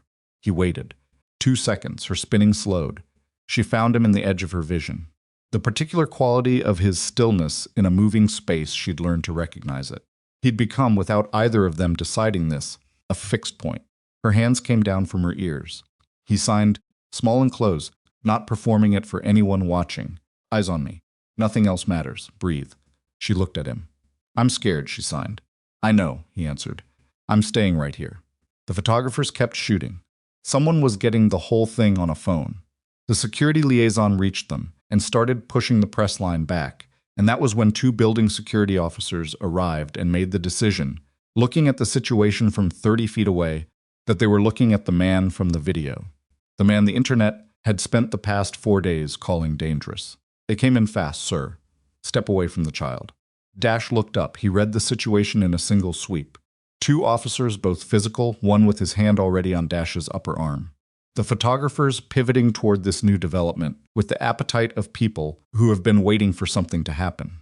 Wren's eyes gone wide at the sudden motion. He did not pull away. He did not argue. He did not use any of the 12 different ways his body knew how to address a physical confrontation. He let them take his arm. The officer pulled him backward, and he went with it, maintained his balance without resistance, and as he was pulled away from Wren, he kept his free hand moving, low at his side, angled where she could still see it. Breathe, you're safe, I'm here. She tracked his hands. Her breathing steadied. Then she reached for him. The hand, her small hand, extending toward a man being restrained by security, was the image that appeared on the front page of a media outlet by 7 p.m. that evening. Not the context, just the hand. Celestine's car arrived 4 minutes after the security officers. She stepped out before it had fully stopped. She assessed quickly, Wren standing with the school liaison, visibly shaken but no longer in full panic. Dash held by 2 officers, who had, in the last 30 seconds, begun to understand from the expressions of the people around them that they had possibly misread the situation. Photographers still working the scene. She walked to the officers first. Let him go, she said. The tone she used was not the tone of a request. Ma'am, we were called regarding. He works for me, she said. He's been helping my daughter. Release him. The officers looked at each other. The one holding Dash's arm let go. Dash straightened without drama. Celestine looked at him. He looked back. There was something passing between them that neither of them had vocabulary, for yet the specific recognition that passes between people who have been through something together, even when together means standing on opposite sides of a crisis and reaching toward the same point. She turned to face the photographers. She did it deliberately. She didn't call attention to the turn, didn't create a theatrical moment of it. She simply faced them, and the cameras faced her back, and she waited until the shouting died down, because people stop shouting when they think something is about to be said. "This man has saved my daughter twice," she said. Her voice was even and direct. "Once in our building's lobby 6 weeks ago, and again just now. I would appreciate it if you printed that." Then she turned back to Wren. She walked to her daughter, knelt down in the way that ruins good pants without caring, and put both hands on either side of Wren's face. "You okay?" she said. Wren looked at her. Her hands moved. He stayed. "He did," Celestine said. Then Wren looked past her at Dash, still standing where the officers had released him, and she signed something Celestine had become fluent enough to read: "Thank you for not leaving." Dash looked at the child for a moment. Then he signed back, simply, "I told you I was staying." The drive home was quiet. Wren sat in the back seat and leaned against the window and fell asleep, which was the body's method of processing something too large to stay awake for. Celestine drove and did not play music and did not call anyone. That evening, Marcus sent her the surveillance analysis. The photographers had been positioned outside the school for 2 hours before dismissal time. They'd arrived in 2 separate cars, both registered to the same rental account used by a media consulting firm that had appeared twice in Orexis's public vendor records. The tip about the school had originated, as best Marcus could reconstruct, from the forum post, the one that had been removed, but not before someone had downloaded and distributed its contents. They hadn't targeted Dash directly. They'd targeted Wren, because they'd understood correctly that Wren was the point at which everything could be made to look like something else. Celestine read the report, sitting on the floor of the hallway outside Wren's room, her back against the wall, because she couldn't make herself go further from the door. She sat there for a long time. Then she called Sandra. 1 week, she said. "I want the filing in 1 week." "Celestine," we said. "I know what we said. I'm moving the date." "Whatever we have in 1 week is what we file with." A pause. "We'll be ready," Sandra said. She called Dash next. "They went after her," she said when he answered. It wasn't accusation. It was the specific sentence of someone who needs to say a thing out loud in order to process it as true. "I know," he said. He'd been expecting her call. "This is what you warned me about," she said. "Yes. They found my most vulnerable point, and they came at it. Yes." She was quiet for a moment. "I'm not backing down," she said. "I know," he said. "I want you to know that, because what I'm about to do is going to get loud, and I need you to understand that none of what comes next changes what we're doing." "What are you about to do?" he said. "I'm going to hold a press availability tomorrow morning. I'm going to release the full lobby footage and the school footage. I'm going to make a statement about Orexis." A long pause. "That's before the filing," he said. "Yes. If you tip them off before the filing, they'll start destroying records." Marcus's team has been documenting everything for 2 weeks, and Sandra already has preservation orders in place through 2 subsidiary courts. She paused. "I'm not going into this unequipped." Another pause. "The stock is going to drop," he said. "Probably significantly," she said. "You're bored." "We'll be unhappy," she said. "Raymond will call me 3 times before noon. I'll answer twice." She heard him not a laugh, exactly. More the release of tension that sometimes resembles one. "Celestine," he said. "What? Why are you doing this?" he said. Not challenging. Genuinely asking, the way he asked things direct, without ornament, because he actually wanted the answer. She thought about it. She'd been in the business of giving polished answers to direct questions for 8 years. She'd gotten very good at it. "Because my daughter is asleep down the hall," she said, and she signed "thank you for not leaving to a man who has had everything taken from him and still showed up. And I built a company on work I thought I owned, and it turns out I built part of it on a lie. And I can't keep—" She stopped. Tried again. "I can't keep being the kind of person who manages the truth rather than telling it." He was quiet. "That'll cost you," he said. "I know. Not just money," he said. "Reputation, relationships inside the company. People who've trusted you.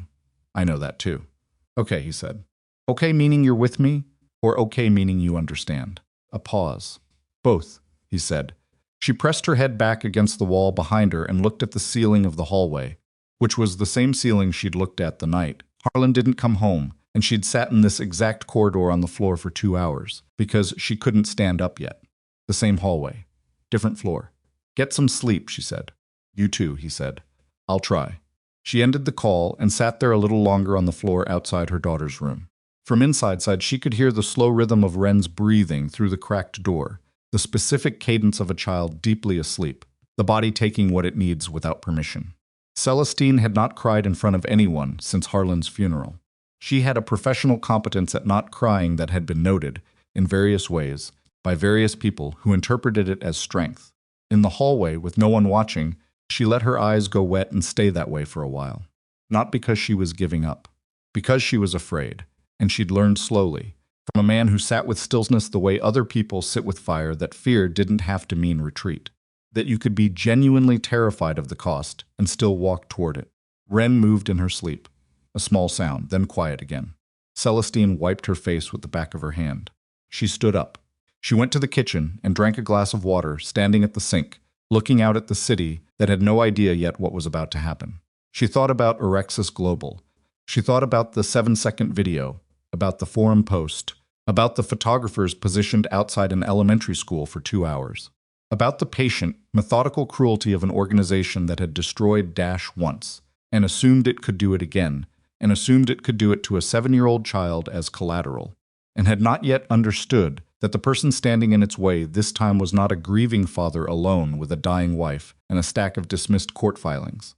She set down the glass. She went to her office, sat down at her desk, and began drafting a statement. She wrote it herself. No communications director, no media consultant, no attorney softening the edges.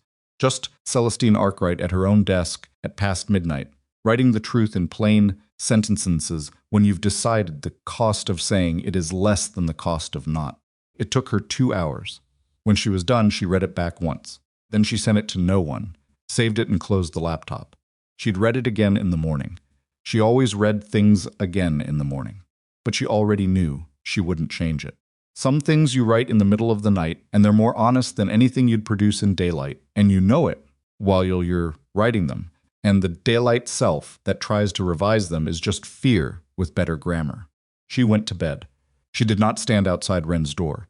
Instead, she lay in the dark and thought about a 10-year-old boy who had asked his father if they were going to have to move, and a man who had said no with the steady voice of someone who wasn't certain, but was choosing to be, and the particular courage of that, not the dramatic kind, not the kind that looks like anything from the outside, but the daily, grinding, refusing to disappear kind. The kind she was going to need starting tomorrow. She closed her eyes.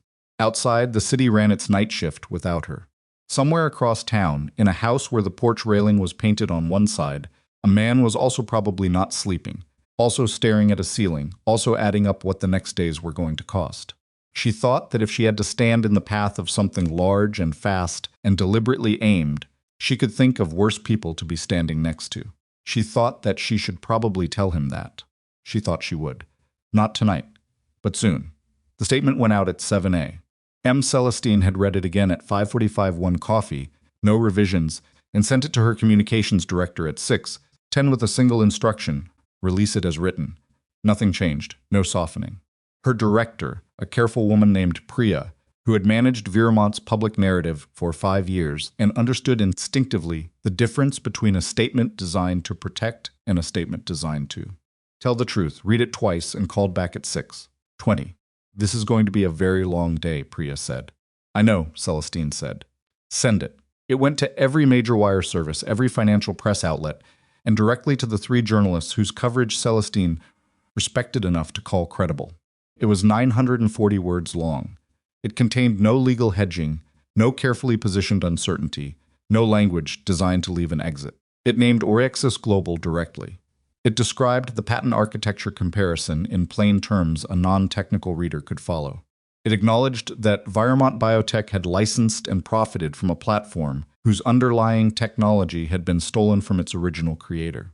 And it stated, in the second-to-last paragraph, that Dash Fenmore was an employee of Viremont Biotech, who had demonstrated extraordinary character in service to Celestine's family, and that the campaign to destroy his reputation was being conducted by the same organization responsible for stealing his life's work. The last paragraph was 3 sentences. It said that Celestine Arkwright intended to correct what her company had unknowingly participated in, that she understood the financial cost, and that some things were not a question of cost. Raymond Ellis called at 7:18, she answered. I told you I'd answer twice, she said. This is the first one. A pause. Raymond had the controlled fury of a man who'd been in boardrooms for 40 years and knew exactly how much damage a unilateral declaration could do to a company's market position before the opening bell. You should have brought this to the board before releasing it, he said. I brought the patent findings to the board, she said. We discussed the response strategy. I released a statement consistent with that strategy. This is not consistent with Raymond. She kept her voice level. The statement is accurate. Every word of it is documented. If Orexis sues for defamation, they will have to open their own records in discovery, and their own records will destroy them. I've had 3 attorneys review this. It stands. A silence. The stock opened down 11%, he said. I expected 12, she said. We'll recover. You don't know that. No, she said. I don't. But I know that if we'd kept quiet and this came out through someone else's investigation in 6 months, we wouldn't recover from that. There's a difference between a controlled disclosure and a scandal. We're doing the former. Another silence. She could hear him thinking, which Raymond did audibly when he was revising his position. The filing goes in this week, he said. Friday, she said. Sandra is confident? Sandra uses the word solid, Celestine said. From her, that's confidence. A long pause. I'll call you this afternoon, he said. You'll call once more, she said. That's what I said. She hung up and stood at her kitchen window with the second half of her coffee and watched the city do what it always did, move without caring what she'd just set in motion. She called Dash at 7:30. It's out, she said. I know. I read it. A pause. You named me. You were going to be named anyway, she said. I'd rather control how. I'm not complaining, he said. I just wasn't prepared for it. How does it feel?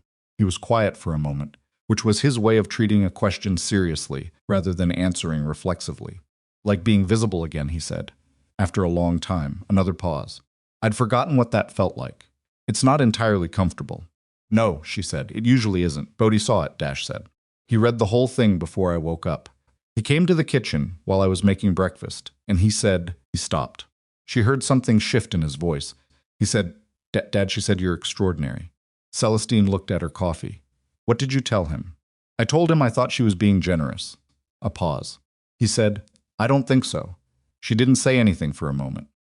Outside, a delivery truck was backing down the street below, the beeping carrying up through the glass. He's a good kid, she said. He's the best thing I ever did, Dash said. Plain and without inflation, the way he said things that were simply true. Come in today, she said. 3rd floor. Ignore everything else. Already on my way, he said. The morning was, as Priya had predicted, very long. By 10 a.m., the statement had been picked up by 37 outlets. By noon, it was over 100, with the financial press running analysis on Viremont's exposure and the tech press running analysis on Orexis's patent portfolio and what a successful challenge would mean for their licensing revenue. By 2 p.m., Orexis's communications team had issued a counter-statement measured corporate, denying everything in language so carefully constructed that Sandra, reading it aloud to Celestine over the phone, said it read like it had been written by someone who expected to be deposed. That's good, Celestine said. Very good, Sandra said. Defensive language tells you what they're actually worried about. Celestine held a brief press availability at 3 p.m. In Viremont's lobby, the same marble space where 6 weeks ago she had screamed at a man she didn't know yet. She stood at a portable lectern and took 11 questions and answered 8 of them and declined 3 on the grounds that they pertained to ongoing legal proceedings. She was asked twice about Dash. She said the same thing both times. He was an employee who had demonstrated exceptional integrity, and she stood by him completely. She did not say he was her friend. She was not sure yet what the accurate word was, and she had stopped using inaccurate ones. The filing went in on Friday, 2 hours before the end of business. Sandra's office sent the confirmation at 4:47 p.m. A text to Celestine that read simply done. Celestine forwarded it to Dash without comment. He responded 11 minutes later with a single word, good. She stared at that word for longer than was reasonable. She didn't examine why. The weekend after the filing was quiet, in the way that weekends are quiet when something large is in motion, and there is nothing to do but wait for it to arrive. Celestine spent Saturday going through Elowin's original development files, again not for the legal team, who had everything they needed, but for herself. She wanted to understand what had been taken. Not the technical architecture, not the patent claims, but the thing underneath, what Dash and Elowin had been trying to build, and why. The files told a story that the legal documents didn't. In the margins of Elowin's notes, in her careful, annotated handwriting, that Celestine had now spent enough time with that she recognized it the way you recognize a person's voice, were names. Not character names, not placeholder terms. Real names, crossed out in accordance with some privacy protocol, but traceable through the context of the notes. Children. Adults. People Elowin had worked with in clinical settings who had needed a way to be heard and hadn't had one. One notation near the back of the third folder, read D, says this has to cost less than a specialist visit. That's the whole point. If only people who can afford specialists can use it, we've just built another wall. Celestine sat with that for a while. She thought about the communication devices she'd seen in Wren's therapy appointments over the past 14 months, sophisticated, carefully calibrated, and priced. She'd discovered when she looked, at a level that most families managed only through insurance advocacy, payment plans, and not infrequently, not at all. She picked up her phone and called Dash. "Can I ask you something?" she said. "Sure." "When you said you wanted Silent Bridge rebuilt as an accessible platform families who couldn't afford private systems, was that something you and Elowin talked about from the beginning?" A brief pause. "From the first week," he said. Elowin had come from a public hospital background. She'd seen what happened to patients who needed augmentative communication devices and couldn't get funding. He stopped. She described it as watching someone drown in an inch of water. The help existed. It just wasn't in reach. Celestine was quiet. "I want to build the foundation before the litigation concludes," she said. A longer pause this time. "That's backwards from the legal timeline," he said. I know. "I don't want it to look like the foundation is a consequence of winning. I want it to exist regardless of what happens in court." "Celestine, if we lose, then we build it on Environment's technology and we find a different legal path," she said. "The foundation is separate from the lawsuit. The lawsuit is about what's owed. The foundation is about what should exist." He was quiet for long enough that she checked the line was still connected. "That's what Elowin would have said," he said. His voice had a quality in it that she recognized, the kind of subdued that isn't sadness, but carries the weight of it. "Then I think she was right," Celestine said. Another pause. "Okay," he said, "let's build it." It was 3 days after that conversation, on a Tuesday evening at Dash's kitchen table, that Wren came to the session. She usually spent the sign language practice time with Bodhi down the hall. But that evening she appeared in the kitchen doorway while Celestine and Dash were working through a complex grammatical structure. The way tense and aspect work in sign language differs from spoken English in ways that Celestine kept mishandling, not from carelessness, but from the difficulty of unlearning embedded language assumptions. Wren watched for a moment. Then she walked in and sat at the table. She watched Celestine's hands. Then she signed to her mother, "Your wrist is too stiff." Celestine looked at her. "I know," she said. "You need to let it move from the elbow." Wren signed. "Like this," she demonstrated. Celestine watched, then tried. Wren tilted her head. Then better Dash was looking at his coffee. Not to avoid the moment. More the expression of someone giving two people space for something that was theirs. After the session, when Celestine was getting Wren's coat from the hook by the door, Wren signed something to Dash that was quick enough that Celestine only caught part of it. But she was fluent enough now to get the shape of it. "She's trying really hard." And Dash's answer, equally quick, "Clearly not meant for Celestine, I know." "She is." Celestine pretended she hadn't seen it. On the drive home, Wren fell asleep in the back seat. Celestine drove through the quiet streets and let the city's nighttime rhythm fill the car, and she thought about a notation in Dash Fenmore's handwriting, the whole point, and about a 10-year-old with a turbine engine model and a gap in his front teeth who said, "I don't think so," when his father suggested someone was being generous. She thought about the particular way Dash had said, "Let's build it not enthusiastically, not with the energy of someone convinced by an argument. More the way a person agrees to something they'd been holding separately for a long time and had just been given permission to put down somewhere safe." She thought she was beginning to understand him. Not fully, but better. She was not sure she was supposed to find that as significant as she did. 3 weeks after the filing, Environment stock had recovered 6 of the 11 points it had dropped. Raymond Ellis had called a third time, and she'd answered the framework she'd set hadn't been a real rule, just a way of protecting her focus during the acute phase, and they were past that now. Raymond, to his credit, had the adaptability of someone who had been wrong before and knew how to recalibrate without making it theatrical. The market is reading this as an integrity move, he said. Analysts are starting to frame the disclosure as risk management rather than self-destruction.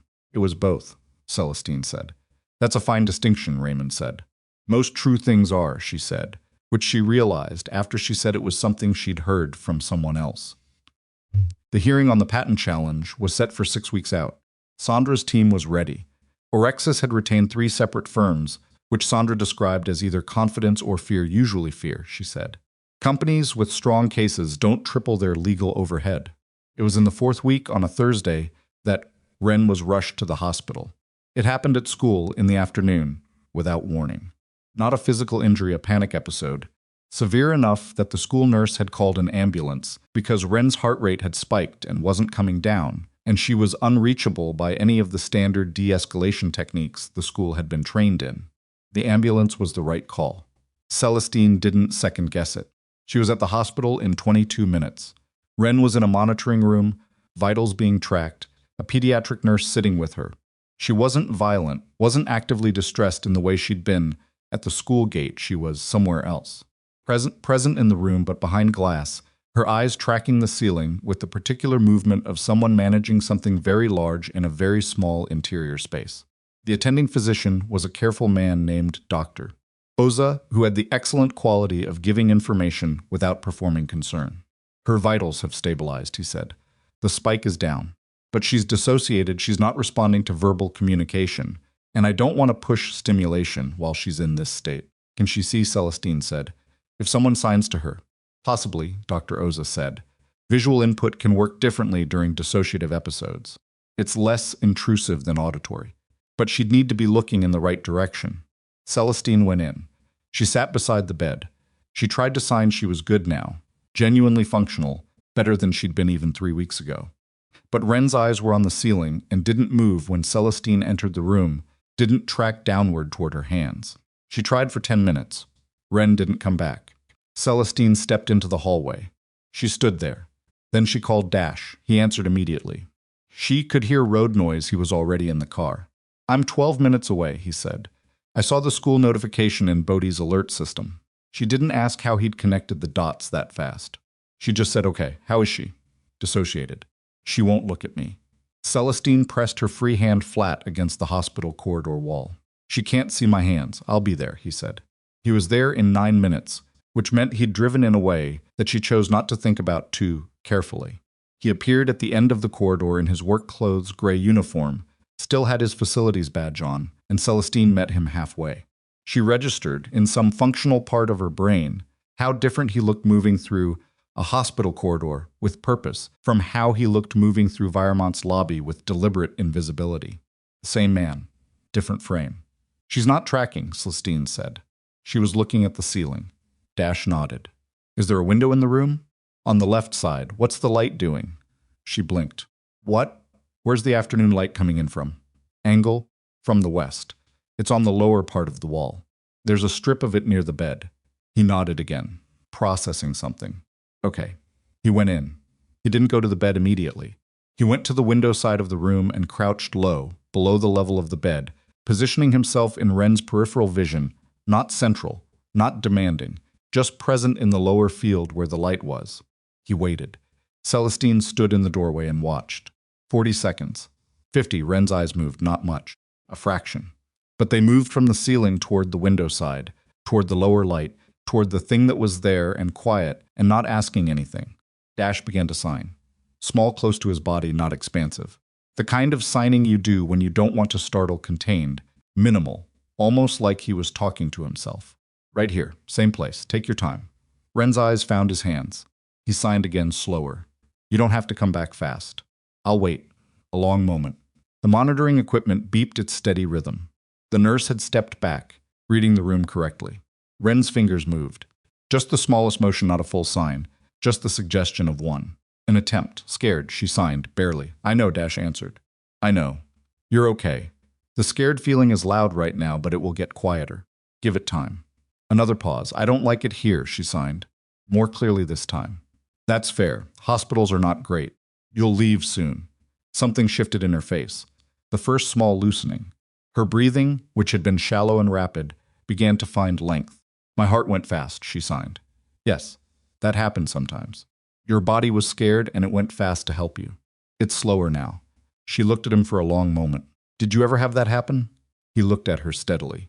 Yes, more than once. What did you do? I breathed until it slowed. Same as you're doing. A pause. Were you scared? Yes. Did it help? Breathing? Eventually. She considered this with the gravity of someone filing it under important information for later use. Are you scared now? She signed. He held her gaze. A little, he signed. When I got the call, she looked at him. Because of me? Yes.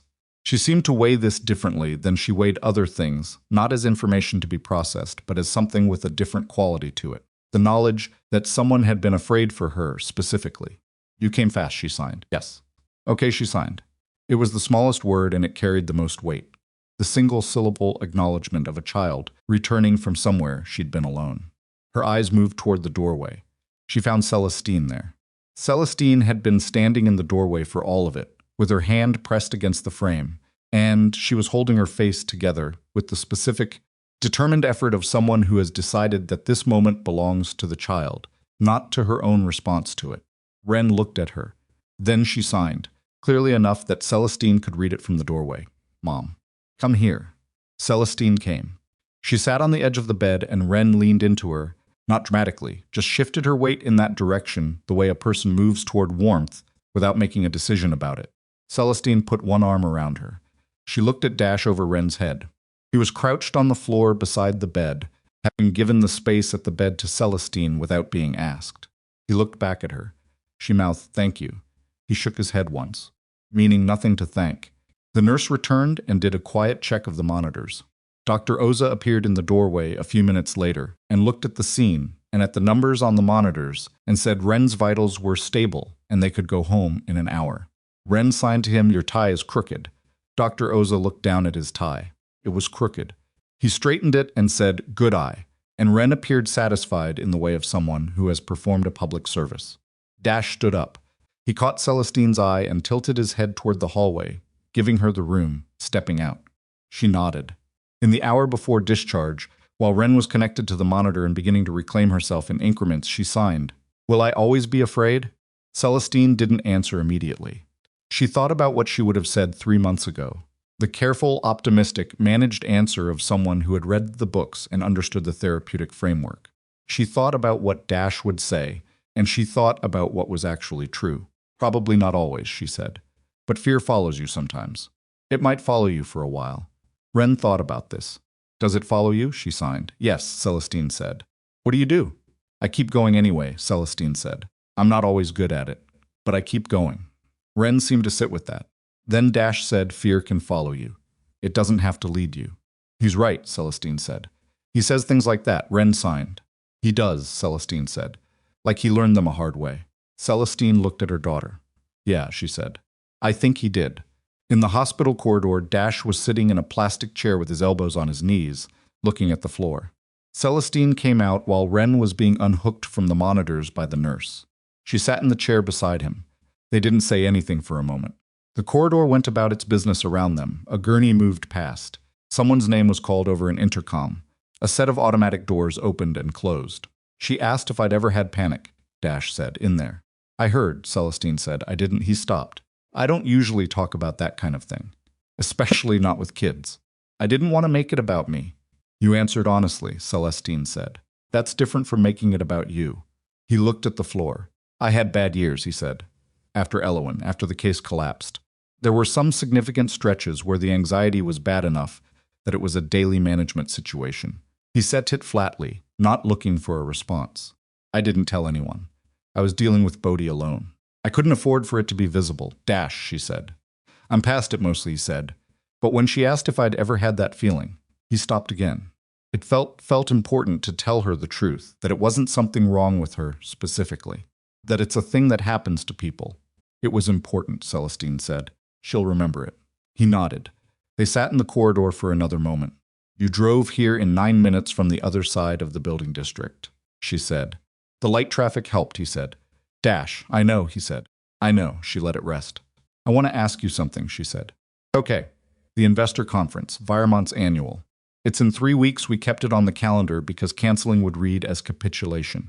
She paused. I'm going to use it, not to defend the company, to get in front of everyone at once, investors, press, partners, and make the full disclosure in person. With the patent filing, with the full evidence, with everything on the table. He turned to look at her. In front of everyone, he said. Yes. That's a large room, he said. 1,500 people, she said. And broadcast. He looked at her steadily. What do you need from me? I want you there, she said, on the stage. At the end, she paused. You don't have to speak. You don't have to do anything you're not comfortable with. But I want, when I tell the story of what was taken and what it should have been, I want the person who built it to be visible, not as a victim, as the person who had the idea. He was quiet for a moment. I'm not good at that kind of room, he said. I know, she said. Neither am I, honestly. I'm just better at performing than I am. A small shift in his expression. That's honest, he said. I'm working on it, she said. Honest. He was quiet. I'll be there, he said. You don't have to decide now. I said I'll be there, he said. Same tone. The kind that means a decision has been made and revisiting it would be a waste of time. She nodded. And Wren, he said. She asked me last week about the Silent Bridge prototype, the working one, whether it still exists. Celestine looked at him. Does it? I kept it, he said, in a storage unit with Elowen's files. It's damaged, the casing is cracked. One of the sensor arrays needs replacing. But the core system works. He paused. She asked if she could carry it. Onto the stage, at the conference. Celestine stared at him. She asked you that? 2 weeks ago, he said. She signed it to me after a session. She said. He paused, and his voice had that quality again. The weight just below the surface. She said she wanted to be the one to give it back. Celestine looked at the wall. The automatic doors at the end of the corridor opened. A family came through, a man carrying a child, a woman beside him. The child clearly fine, but still clutching the man's collar with both fists, the way children hold on after a scare even when the scare is over. She watched them pass. She's 7 years old, Celestine said. Quietly. I know, Dash said. She's also the most deliberate person I've ever met. Celestine thought about her daughter, pressing a pencil hard against paper. He listened. Thought about her sitting in a hospital monitoring room, signing My Heart Went Fast, with the careful precision of someone filing an accurate report. Thought about the 4-minute video on the tablet. I want to be the one who tells it. She thought about the conference stage. 1,500 people. Broadcast. The moment she'd been building toward for 6 weeks. And her daughter at the center of it, carrying something broken and extraordinary that had been taken from someone who deserved it back. Okay, she said. You sure? No, she said. But I'm saying it anyway. He looked at her sideways. You've been doing that a lot lately, he said. Saying things you're not entirely sure about. Is that a problem? He thought about it. No, he said. It's usually how things get said. The nurse appeared in the corridor doorway. She's ready whenever you are, she said to Celestine. Celestine stood. Then she looked at Dash, still in the plastic chair, still in his facilities uniform with the badge, still looking like something that didn't belong in this corridor but had come anyway. I need you to understand something, she said. He looked up. Whatever happens at the conference, she said, whatever Orexis does in response, whatever the board says, whatever the market does, I need you to understand that I'm not doing this because it's strategic. I know it looks like it. I know the timing looks calculated. But I'm doing it because she stopped, found the sentence. Because I looked at your wife's handwriting in those files, and I understood what she was trying to build. And I looked at my daughter this afternoon, and I understood what you built in that hospital room in 8 minutes on the floor. And I think those two things are the same thing. And I don't want to be the kind of person who stands next to something like that and doesn't fight for it. Dash looked at her for a long moment. He didn't deflect, didn't qualify, didn't offer her a door out of the sincerity by responding lightly. I know, he said. I could tell. When, she said. The Saturday you came to the house, he said. You sat in the car for almost 2 minutes before you got out. She stared at him. You saw that? Bodhi saw it through the window, he said. He told me there was a lady in a car outside who hadn't gotten out yet, and he asked if you were okay. A small pause. I told him you were fine, that you were just making sure you were doing the right thing. Celestine looked at him. Were you right? She said. About which part? He said. She held his gaze. Both, she said. He stood up from the plastic chair. He was a fraction taller than she usually registered, probably because they were usually on opposite sides of a table. Yeah, he said. I was right about both. She held that. Then she went to get her daughter. The drive home was different from the one after the school incident. Wren was awake this time, quiet but present, watching the passing city with the composed interest of someone who had come back from somewhere and was taking inventory of what remained. Celestine drove. The radio was off. About halfway home, Wren signed from the back seat. Is Dash going to be at the big thing? Yes, Celestine said. Is Bodhi coming? I'll ask. Wren nodded, satisfied. Then I practiced with the prototype. Dash showed me how to set the sensitivity. Celestine glanced in the rearview mirror. You've been practicing, she said. For 2 weeks. Celestine looked at the road. Her daughter, who 14 months ago had stopped speaking, who 2 years ago had waited in a lobby for a door to open and watched it never open, who 3 months ago had frozen on a marble floor until a maintenance man knelt in front of her and moved his hands her daughter had spent 2 weeks practicing to give something back on a stage in front of 1,500 people. Wren, she said. What? I'm proud of you, she said. I know I don't always say it the right way, but I want you to know. A pause from the back seat, then I know, Mom. And then quieter, not signed, spoken. Small and deliberate, shaped carefully in the air of the car, I know. Celestine kept her eyes on the road, one word, spoken. She gripped the steering wheel and drove and didn't make it into more than it was because Dash had taught her, was teaching her that the way to receive something fragile was to hold it without squeezing it. But she carried it the rest of the way home like it weighed nothing and everything at the same time. The morning of the investor conference, Dash broke a shoelace. He was standing in the bedroom of his small house at 640 a.m., dressed in the suit Bodhi had helped him choose 3 weeks earlier from a department store where neither of them had ever shopped before. Bodhi had taken the task with the seriousness of a military operation, circling racks with his arms crossed and his head tilted, rejecting 2 jackets before landing on a charcoal gray that he declared looked like someone who meant business without trying to look like it. The suit had cost more than Dash usually spent on clothing in a year. He'd bought it anyway, because some things you do not show up to underdressed. He was threading the lace back through the eyelet when Bodhi appeared in the doorway in his school clothes. Today was a regular school day. Celestine's assistant had arranged for Bodhi to be brought to the conference venue afterward for the second part of the program. You broke the shoelace, Bodhi said. I can see that, Dash said. I have a spare from my soccer cleats. It's black. That works. Bodhi went and came back with the lace and crouched down and threaded it through himself with the focused efficiency of a child who had grown up watching his father do practical things and had absorbed the posture of someone for whom a problem is just something to be solved. You nervous? Bodhi said, eyes on the shoe. Some, Dash said. That's okay, Bodhi said. You told me nervous just means you care about something. Dash looked at the top of his son's head. I did say that, he said. Were you right? A pause. Probably, Dash said. Bodhi finished the lace and stood up and assessed his father from a distance of about 2 feet with the critical eye of someone who has strong feelings about presentation. You look good, he said. Then, slightly grudging, really good. Thank you for the suit, Dash said. I had good material to work with, Bodhi said. Dash put his hand briefly on top of his son's head, the kind of gesture that says several things at once and doesn't require any of them to be spoken. Then he picked up his phone and his keys and went to face the day. The conference was held at the Carrington Center, a venue in the business district, with the particular architecture of a building designed to make events look important: high ceilings, clean sight lines, the kind of lighting that flatters everyone by being neutral rather than kind. Celestine had been there since 7 a.m. Dash arrived at 8:30, and the logistics team met him at the side entrance the way you meet people when you don't want them walking through the main lobby where the press risers were already assembled. He was taken to a green room, a conference room repurposed with a mirror and a small table of coffee and fruit, and he sat and drank the coffee and did not eat the fruit and waited, which was something he was good at, in a way that most people were not. Celestine came in at 9:15.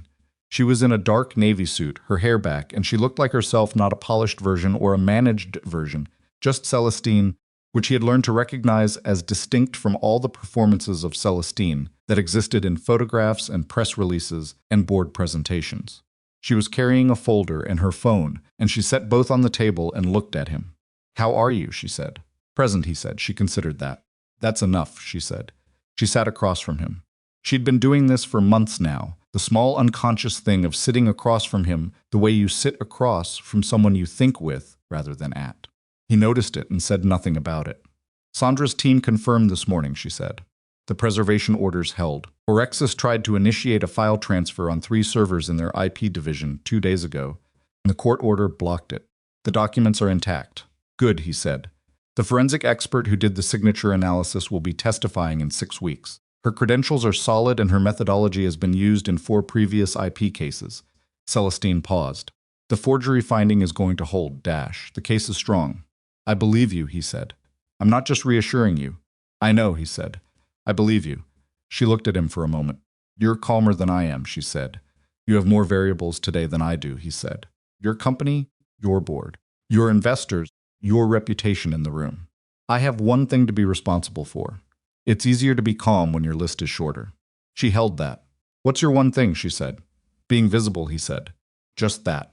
Showing up and being visible and letting people see who actually built the thing. She looked at him. Elowen too, she said. I want her name in that room today. Something moved in his face. It's in the presentation deck, Celestine said. Her photo. Her credentials.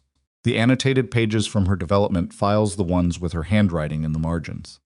I want people to understand that Silent Bridge was 2 people. That when it was taken from both of them. He looked at the table.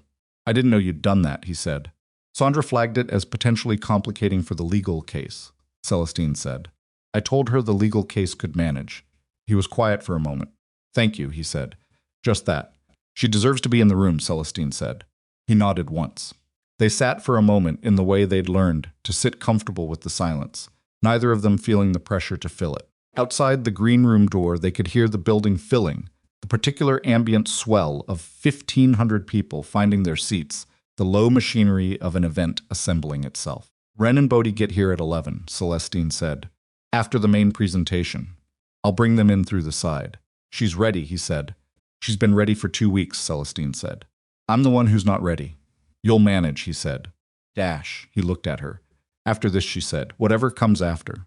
I want you to know that I'm not… She stopped, started again.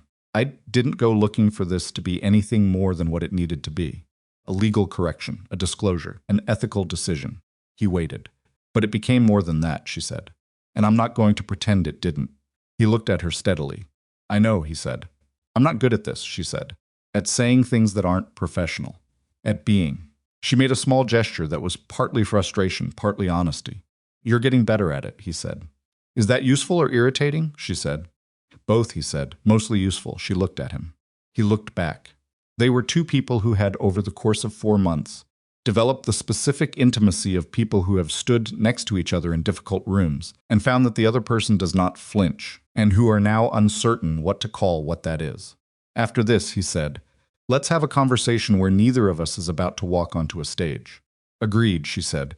She picked up her folder. 15 minutes, she said. I'll be here, he said.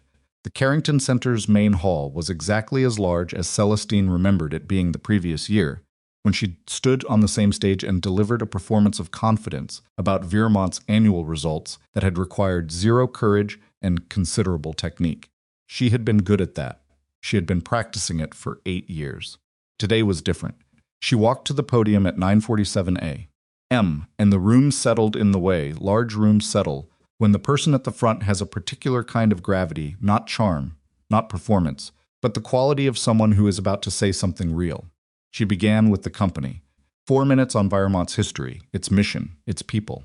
She meant it, which made it land differently than it would have if she hadn't. Then she said the words that shifted the room's atmosphere in the specific way that honest bad news shifts a room, not panic, but a sharpening attention. People leaning forward in the way people lean when they realize they are witnessing something that won't be easy to dismiss. Viramont Biotech licensed a communication platform 4 years ago that we believed, in good faith, to be the proprietary technology of Orexis Global. It is not. The underlying architecture of that platform Vocalis was developed by 2 people whose names are on the screen behind me, and whose intellectual property was acquired through a forged transfer document and a fabricated legal record. She let it stand. The room was not silent, there were sounds, the particular sounds of a large gathering processing something unexpected, but it was quiet in the way that mattered. The names on the screen are Dash Fenmore and Elowen Fenmore. Wren Fenmore died in 2021. She was a speech pathologist and a researcher, and she built Silent Bridge to give a voice to people who had been denied one. Her handwriting in those development files is some of the most precise and purposeful documentation I have ever read. I want her name in this room because she has earned it, and because what was done to her and to her husband was done deliberately and systematically, and it should not be unnamed. She paused. On the screen behind her, Wren's photograph, a woman in her mid-30s with dark eyes and an expression that was focused and slightly amused, taken in what appeared to be a research lab, a prototype device on the bench behind her. Viremont has profited from stolen work. We did not know. That is true. It does not make it less true. As of today, all revenue connected to the Vocalist platform has been frozen pending the outcome of the legal proceedings. Our patent challenge was filed 3 weeks ago, and the forensic record supporting it is substantial. We expect to prevail. She looked out at the room. 1,500 faces, cameras, the financial press in the right-hand risers. Her board, seated together 3 rows back, with Raymond Ellis's expression carrying the controlled steadiness of someone who had been briefed, but who was, nevertheless, in a large room watching something irreversible happen. I want to tell you what Silent Bridge is, she said. Not the stolen version, the real one. What it was designed to do, and what it should have become, and what it will become. She talked for 12 minutes about the system, about the gesture recognition architecture, about the micro-expression mapping, about the layered interpretation model that allowed it to distinguish intentional communication from involuntary movement, about the clinical testing with children and adults who had no conventional speech pathway and had been given one. She used plain language. She used Wren's own descriptions from the development notes, paraphrased closely enough that the precision remained. She did not perform emotion, but she also did not manage it out of the room. Then she said, "The man who built this is here today, and I want him to be visible." Dash walked onto the stage from the right wing.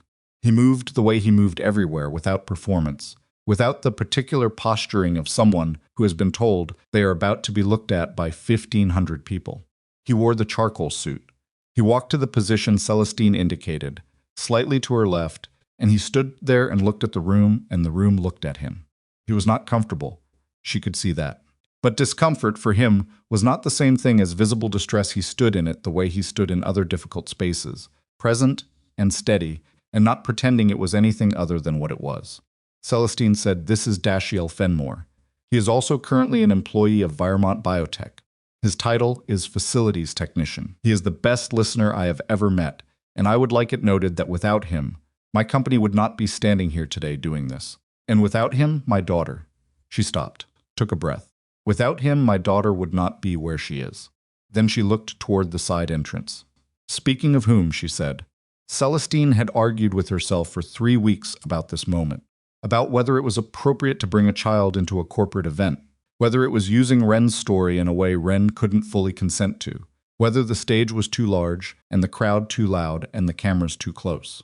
She had asked Wren, directly in clear language, without steering the answer, "This is what the moment would look like. These are the people who would be there. You would carry the prototype onto the stage. You don't have to, but if you want to, I want to know." Wren had thought about it for approximately 4 seconds. Then she signed, "I want to be the one who gives it back." So Celestine had called it settled. Wren walked onto the stage from the side entrance, Bodhi 1 step behind her, both of them brought in by Priya through the same route Dash had used. Wren was wearing a green jacket, not the one with the broken zipper, which she'd worn until 2 weeks ago, when Celestine had gently suggested that the stage might warrant something with functional closures, but a new green jacket, different color, that she had selected herself from the same second-hand store. She had her hair in 2 braids, slightly uneven, which was how she preferred them. She was carrying the Silent Bridge prototype. It was the size of a small tablet, a device with a cracked casing on one corner, repaired imperfectly with a strip of matte tape, the sensor array housing scratched from years of storage. It was not impressive to look at. It was unmistakably a thing that had been handled and kept and survived. Wren walked to the center of the stage with the posture of a child who is not performing confidence, but who has decided that the task in front of her is worth whatever the cost.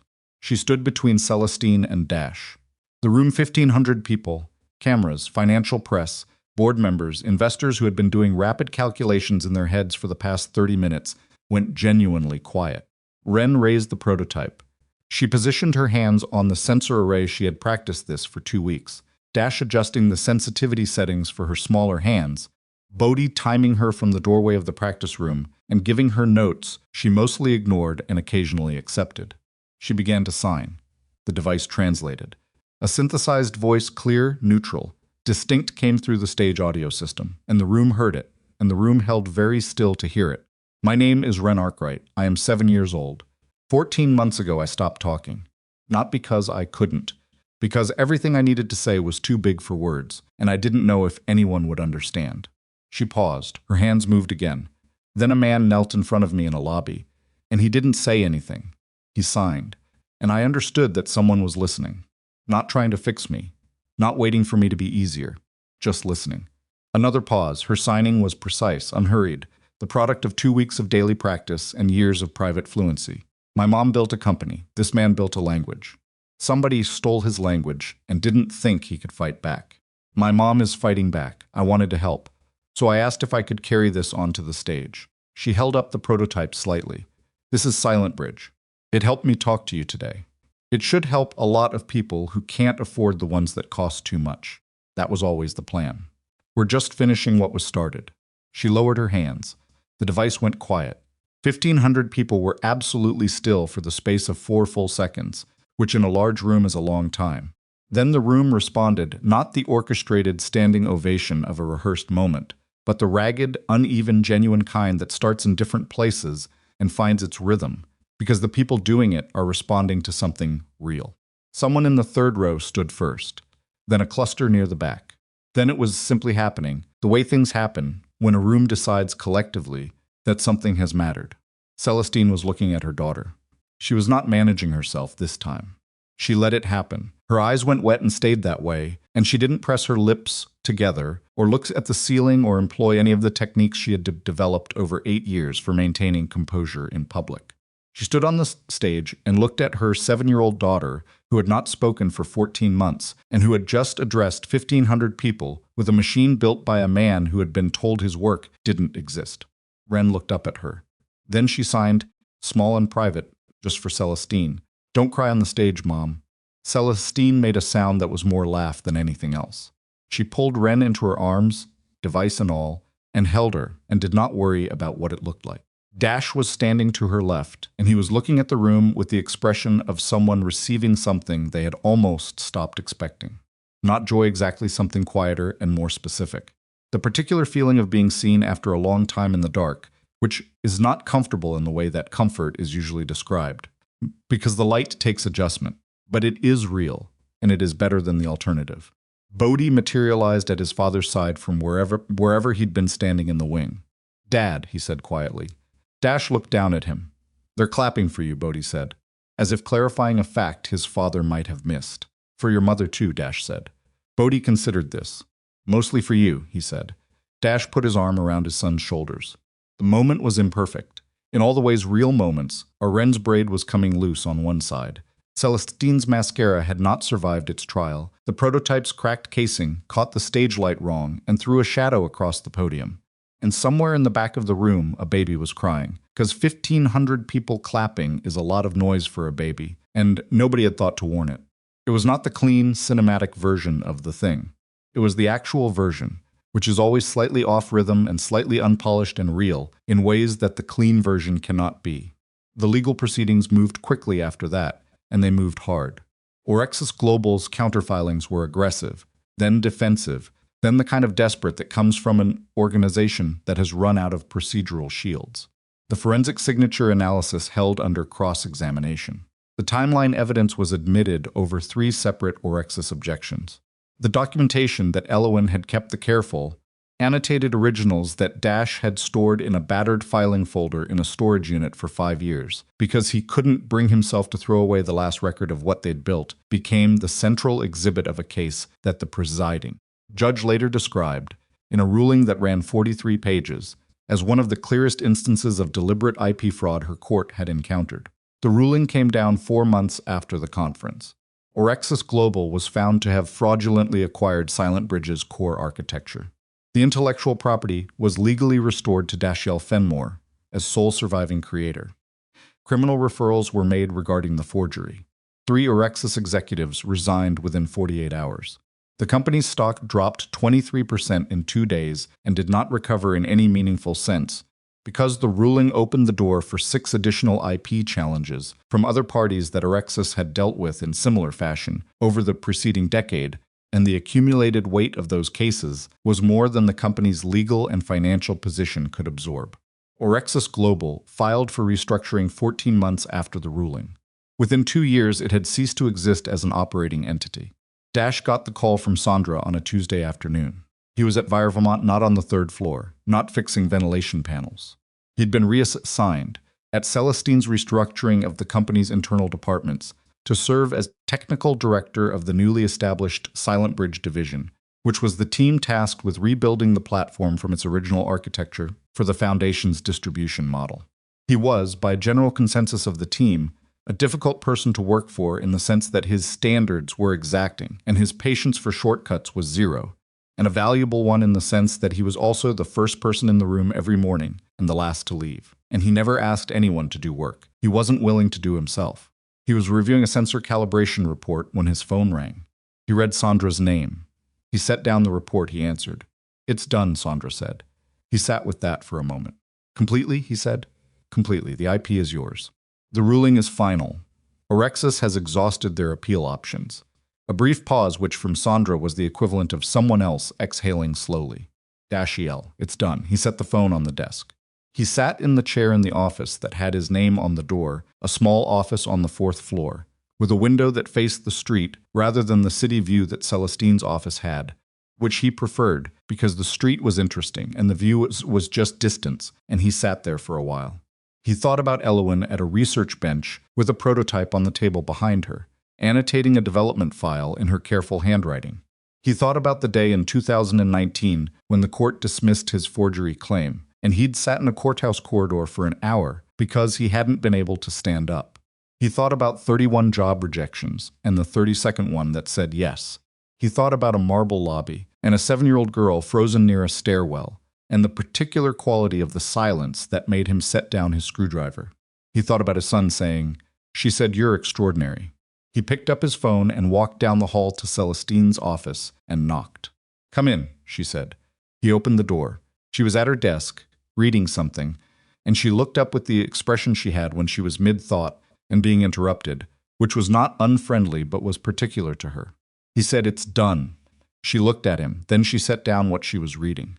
"Done," she said. "Final ruling. No further appeal." She stood up from her desk. She walked across the office, and she did something she had not done before she put her arms around him. Directly, not the sideways or contextual contact of people who haven't decided yet. She held on. He stood still for a moment in the way that people stand still when something unexpected happens to them. Then he put his arms around her too. They stayed there for a moment in an office on the 4th floor of a building where a year ago he had fixed ceiling panels and replaced light bulbs while people walked past him and through him, and none of them knew his name. She pulled back and looked at him. Her eyes were wet, which she had stopped being embarrassed about in front of him several months ago. Elowen would be, she started. "I know," he said. "Furious that it took this long," she said. Furious, he agreed, and satisfied about how it ended. Celestine made the sound that was more laugh than anything else. She looked at him. "Have dinner with us tonight," she said. "Bring Bodhi. Wren's been asking to try a new recipe and I've been afraid to supervise it alone."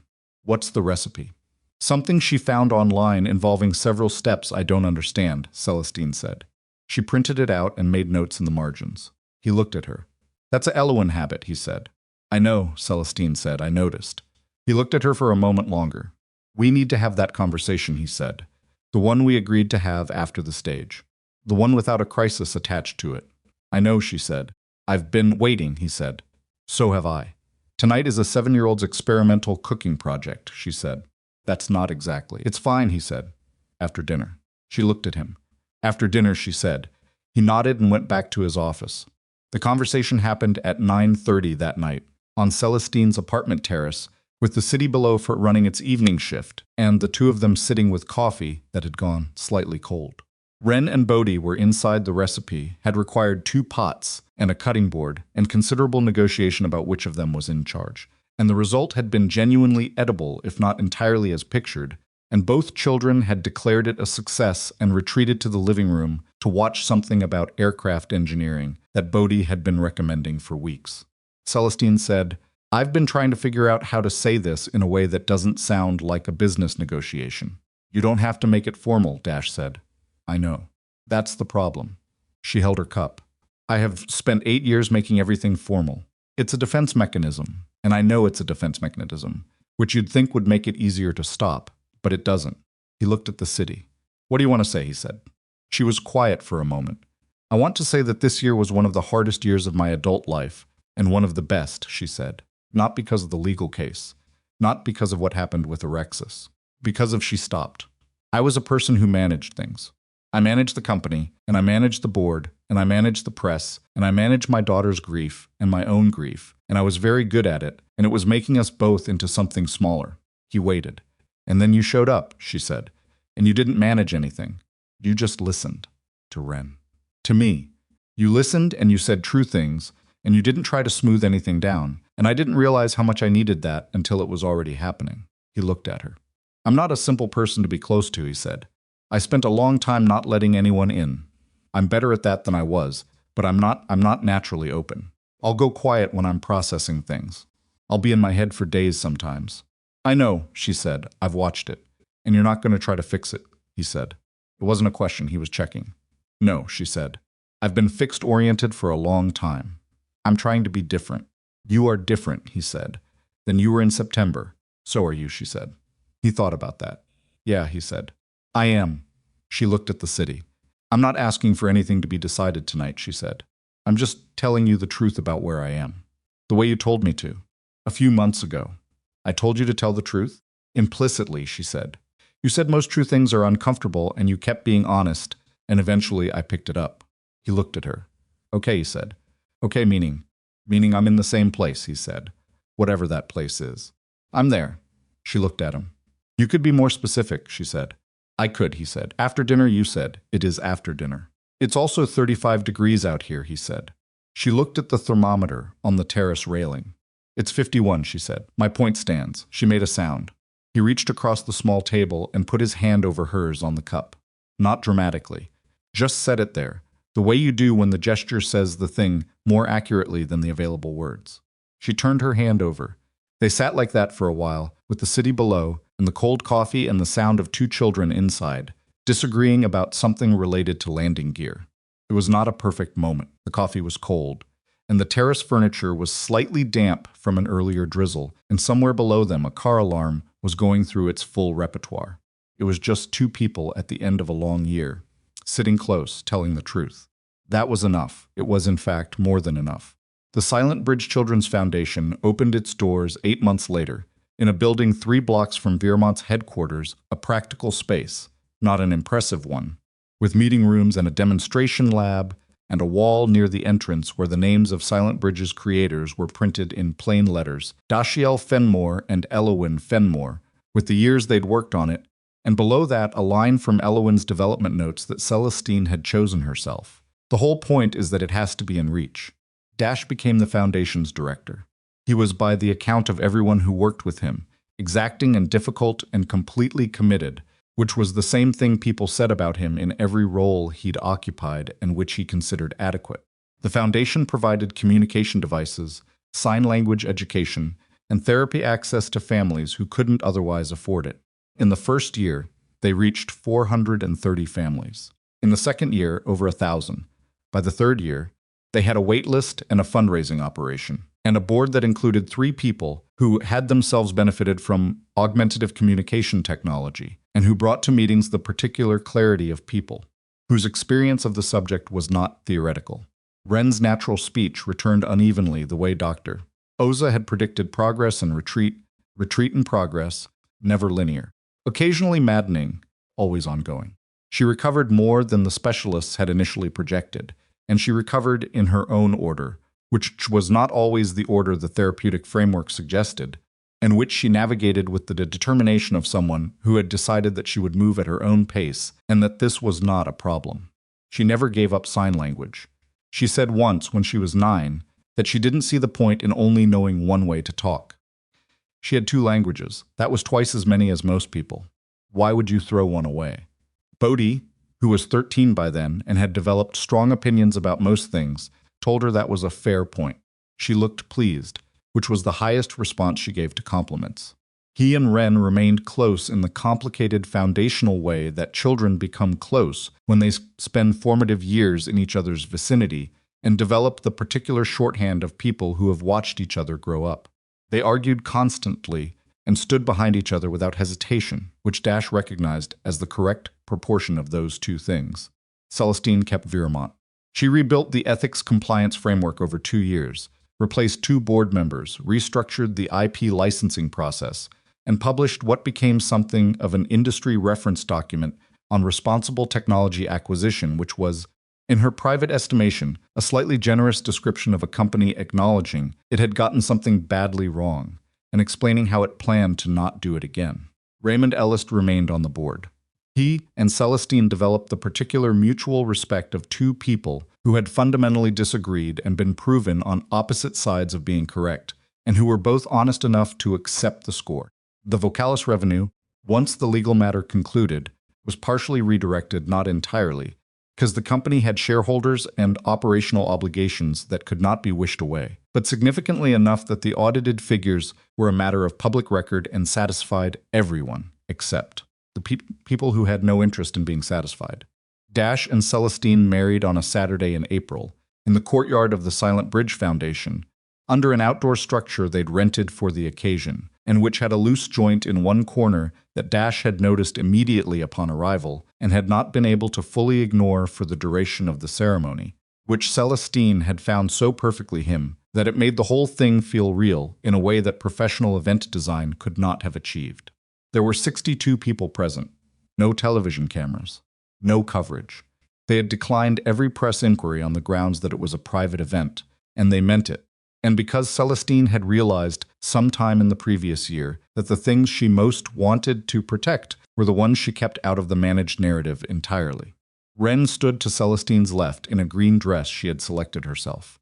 Bodhi stood to Dash's right, in a suit he had helped choose, and he had opinions about his own suit the same way he'd had opinions about his father's, which Dash had pretended to merely tolerate and had in fact respected completely.